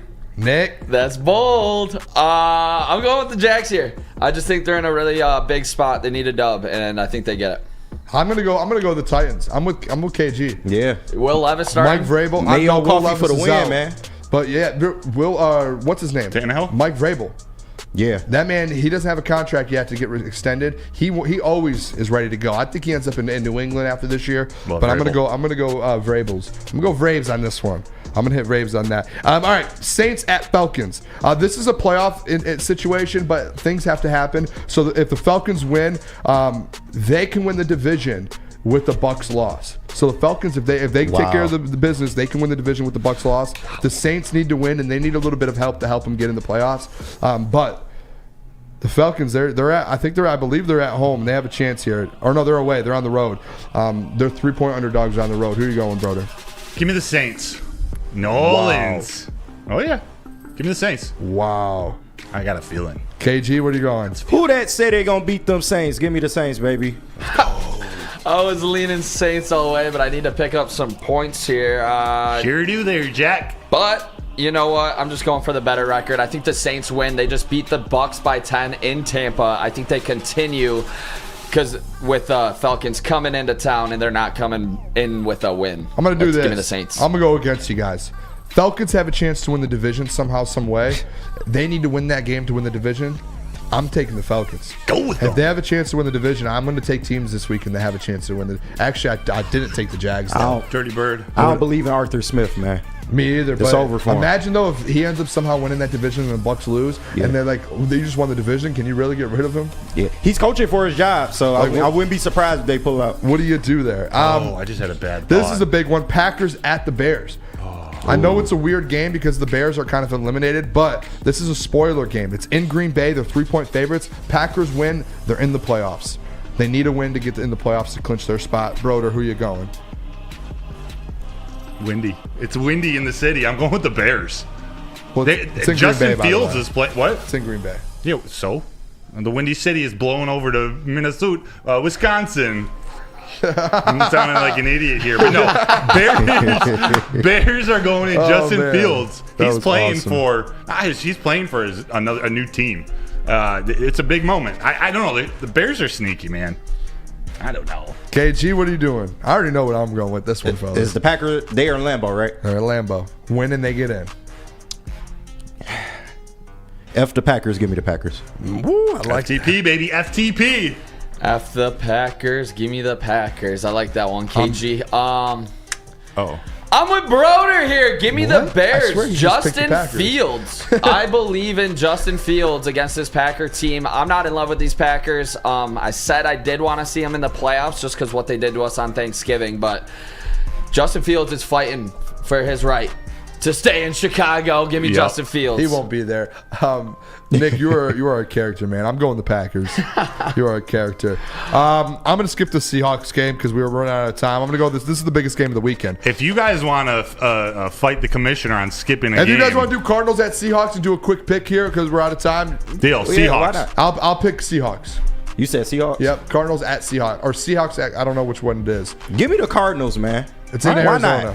Okay. Give me the Cards. Let's go, I'll go Seahawks. KG. Seahawks, by the way, they need to win to get in and have a couple things happen. So they're going to be. Just want to throw that out there. Yeah. All right, I'm going Hawks. I didn't know they win in their changing it. If Broder allows it. Yeah, you can change. Biggest game of the weekend, though. Dolphins at the Bills. The winner of this game wins the AFC East. I'll talk, and as well, too, this is the craziest part. Winner wins the AFC East and gets the 2 seed. Insane. But so the Bills can either leave this weekend with the 2 seed or they could be out of the playoffs. Wow. That is one of the most That's unbelievable things I've ever heard. If the Bills lose and a couple other teams win, Bills are out. So the Bills have to basically win to get in, and if they win, they have the 2 seed. So I'm going to go the Buffalo Bills.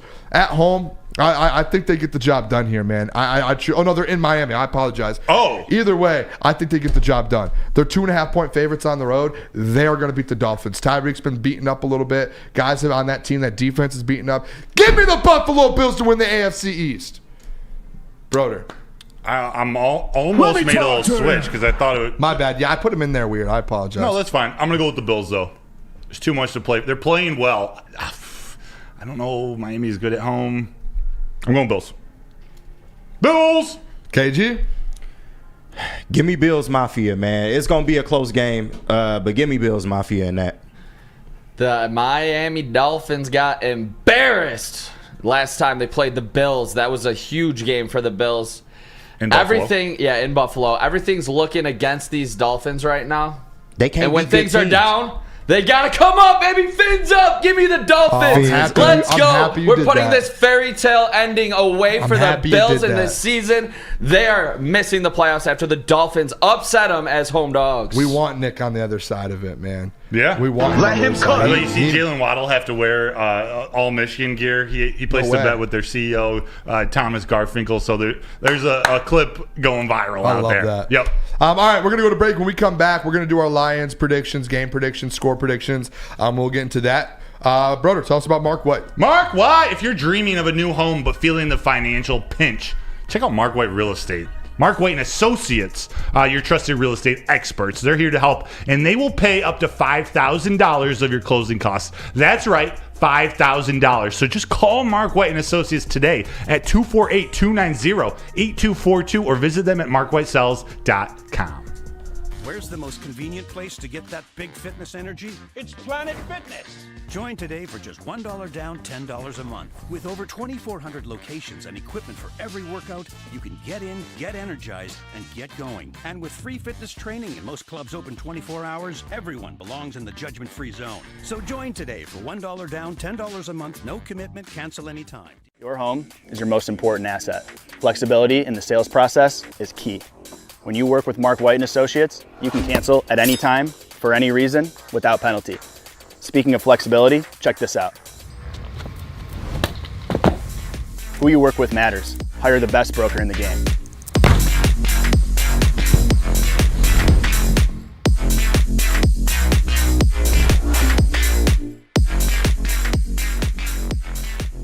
Stop searching for a vehicle and start finding one. Les Stanford Chevrolet Cadillac makes it easy. We harness the power of multiple dealerships and own the biggest selection of GM brands in the area to get you the car you need. With the Les Stanford Group, you'll have access to 4 different dealerships, providing you with more makes, more models, and more choices. We're connected to more than 1,000 vehicles, and with so many high-quality CPO vehicles available, you'll find new car quality at pre-owned prices. You can start and end your search at lesstanford.com today. At work and at home, we're there with smarter security solutions. Featuring complete automation with customized alerts and more. For over 90 years, we've been the company that's been counted on to protect what matters most, all with personalized service and care. Right now, for a limited time, receive a free video device plus free installation with a new home system. Guardian Alarm. We protect Michigan.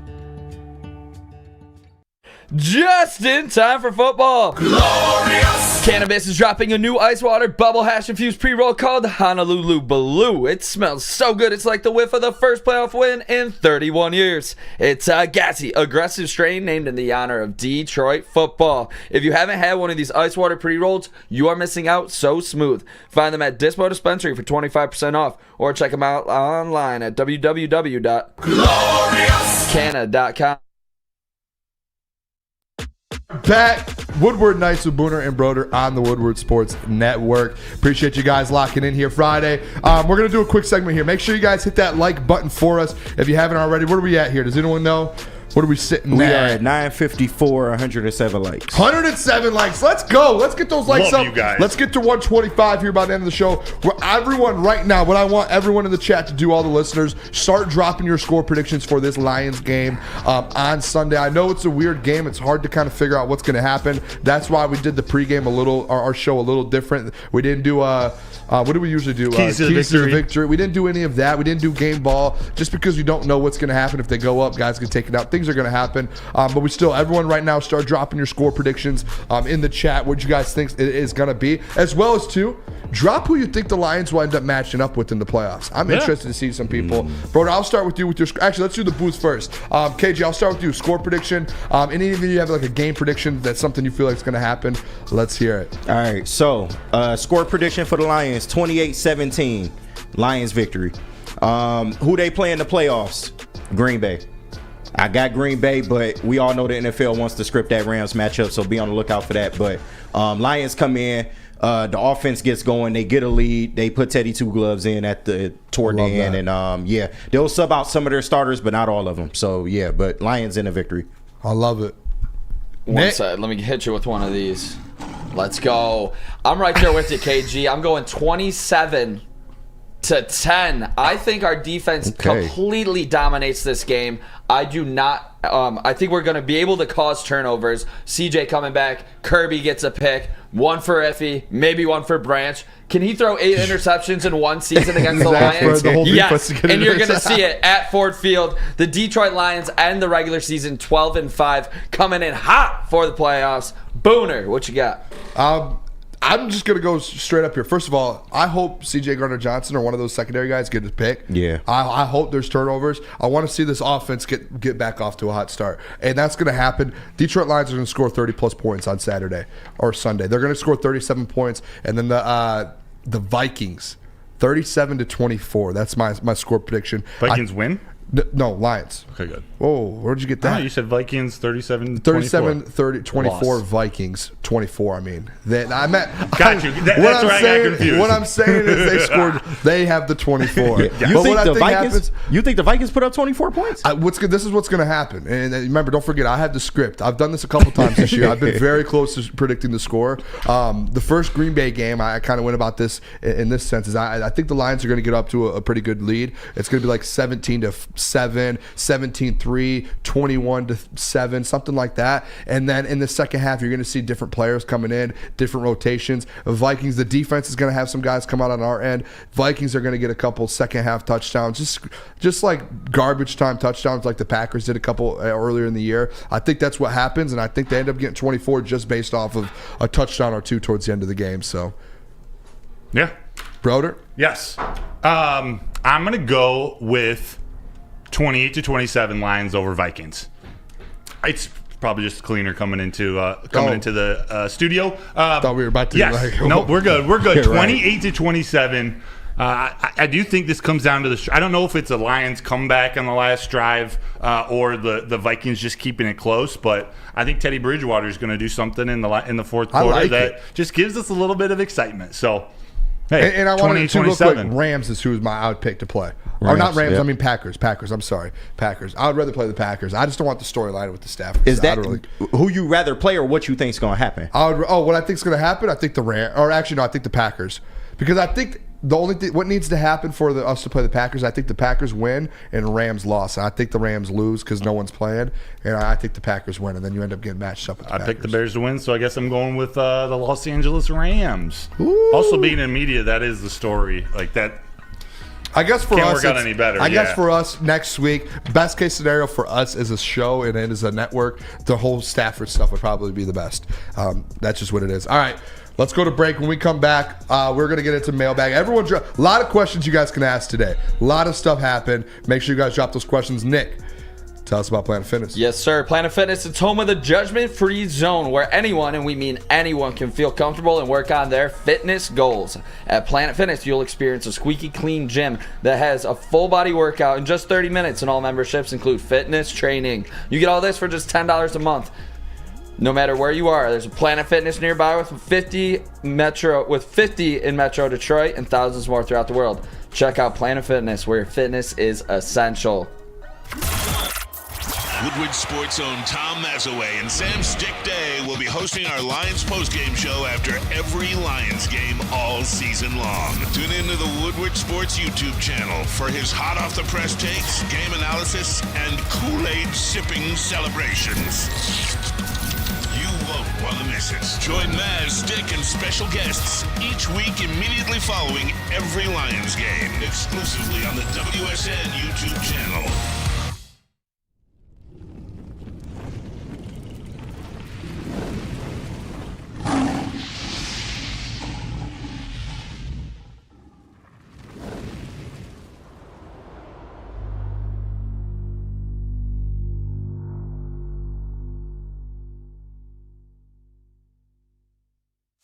Join Woodward Sports' own Jeff Iafrate, along with special WSN guests for the most anticipated Lions season in decades. Filled with different surprises and expert analysis. You're not going to want to miss out. Go to our Woodward Sports YouTube channel on Sundays and tune in live from 9:30 to 11:30 a.m. Since 1996, Feldman Automotive has been driven to provide a fast, convenient, and reliable car buying experience. They call it the Feldman Advantage. They got 18 locations, so there must be a dealership near you. Just visit feldmanauto.com to find the location nearest you and catch Woodward Sports, the Morning Wood Show, and Big D Energy there every other Monday, at their Novi dealership. It's what makes Feldman Chevrolet Detroit's #1 Chevy dealer. All right, we are back. Woodward Nights with Booner and Broder on the Woodward Sports Network. Let me get up for this. Mailbag, baby. I already see a lot of mailbags dropping here. I'm sure there's a lot after everything that's happened today. Broder, I'll let you pick one first here. It looked like you did you have something or no? Yeah, I didn't, but I got one here for Let's you. Go! Actually, William Vanderswag, mailbag. Hey, Booner, who should I bet for this Sunday on the Lions? I want to make sure my bets are good. I'm gonna give you a look ahead here, William. Tune in at 9:30 to the Lions pregame show here on Woodward Sports. I will have my legacy player. I know it's week 18. I know guys might not be playing a lot. I already have a legacy player. I don't even know what the line is. I already know who I'm putting it on, though. So make sure you guys tune in 9:30 Sunday for the pregame show, and I will have it on there for you. Shout out to you, William. Guys, I would bet on, this is not financial advice. After getting snubbed, I'd bet on Amon-Ra St. Brown to do something. I'd bet on David Montgomery and Jahmyr Gibbs to get some rushing yards. Don't hate it. Yeah, I'll stop there. IT Hips or It Hips, whatever one it is. Confirmed, IT. IT, shout out. Doesn't it seem a little strange the Rams are resting their players? Think it's because McVay and Stafford don't want to deal with the drama all week leading up to the game. That is something I actually heard earlier today was, do you think Sean McVay wants to purposely lose because he knows Packers may win, wants to lose so he doesn't have to come to Detroit and play the Detroit Lions, and he would rather go to Dallas? I don't think he purposely wants to lose, but I think it's a positive side effect of also wanting to rest his older players or his starters worried about injury. I don't think, not many coaches in the NFL I think would actually act that way, but they make that decision to rest, and it's a good little side effect to have to avoid Detroit. Yeah, because and I say that the Rams story, but most people want to avoid Detroit right now. I would love to sit down with one of them and just ask them that, like, hey, who would you guys like? Let's do an anonymous survey. Who would you rather play in the playoffs? In Detroit or in Dallas round one? Because I know Dallas they've won 16 straight, but being it's Detroit's first playoff game in 30 years, and as not 30 years, not playoff game in 30 years, but first Ford Field one ever at Ford Field. The Lions haven't. When was the last 2006 home playoff game? I don't know. In the 90s. I think like 92 or something. 93. 93. Yeah, 93. Like first time since then. Like what are we like? I think a lot of people would vote Dallas, to be honest. Yeah. Could you imagine a Rams-Lions divisional game, though? Oh, my God. You thought the wild card weekend was bad. Think about it. This happened. This is the Armani thing that he said. He said if the Rams end up going to play in Dallas, they beat Dallas, and then they end up matching up with the 49ers, and they beat the 49ers, and the Lions end up beating they ended up beating the Packers, or and then the second round they'll have the Bucks or like the Bucks or Eagles. They win that, and then you get an NFC Championship game in Ford Field, Lions-Rams. Think about that. Man. Wow. That would be something else. That would. Shane Dino, I'm going to read yours last, but 313 Let's Eat Lions asked a question that I've heard a couple times today, but it's a great one. It is a great one. Would you trade the University of Michigan loss for a Lions Super Bowl? I've already made a statement on this in the back. I've been asked for it. I have said I will not answer that question. It is a setup of a question. Come on, The only fact I know about this, though, is the University of Michigan is going to win a national championship Monday, so that question is irrelevant. Because Michigan is going to win a national championship, and within this year or next year, the Detroit Lions will win a Super Bowl. So this question there's nothing to it. Michigan wins their national championship Monday, and the Lions, the Booner Path gets a Super Bowl within the next few years. So that is my answer. I'll answer it. Oh, no. This state will catch fire if both of those happen. I just want to put that up. That is my Booner Path in the next 2 or 3 years is a Super Bowl, and then the Michigan Wolverines get it done Monday. So that's it. Speaking of that, boys, we've kind of had a magical run here on Woodward Nights in our opener, in our debut season. We get a Lions divisional win, and we get Michigan football going to the Natty. Are you effing kidding me? Couldn't make it up any better. I'm happy to do this all with you fellas. No, back at you, Nick. KG, Travis, Booner. Also, I wouldn't trade a national championship for Michigan for a Super Bowl. Sorry, guys. That's my school. I can't do that. I want both, but I can't do it. I'm not trading it. What? And you're also the beat writer. You know, you work. You've got ties to both. I'm not a Lions fan. Yeah. Remember? You're sarcasm, man. No, whether I'm a fan or an athlete at Michigan, a national championship for the football team, that's everything for that athletic department. And they're going to get it Monday. And then I truly believe Lions win one in the next couple years, whether it's this year with the Booner Path, next year the Booner Path. Little tease ahead as well. I'm going to start doing videos. I've already had conversations in the off season here. I'm going to do some videos and graphics for recruiting classes for the 2024 Booner Path recruitment. I've already got Jeff Ifrady, not committed, but he is coming on a visit. I'm going to do some videos on that. I'm going to have some heavyweights. Maybe I'll get some Lions players to do a couple videos on that for the Booner Path. There are some things going ahead with that, fellas. Little tease ahead. This one real quick. God Hates Coward said, how many of you on the show weren't alive for the last playoff victory? I don't think any of us were. I was alive. Yeah, I was. Oh, wait. Yeah, bro, I'm an 80s baby. Oh, wait, no, it was 91, right? 90. The last playoff win? 91. Yeah. 91. Yeah, I was the 91 season. Yeah. No, I was born 92. So. Okay. Oh yeah. I was a long way from Utes. there. You Utes. Yeah. You seen my cousin Vinny? You Utes.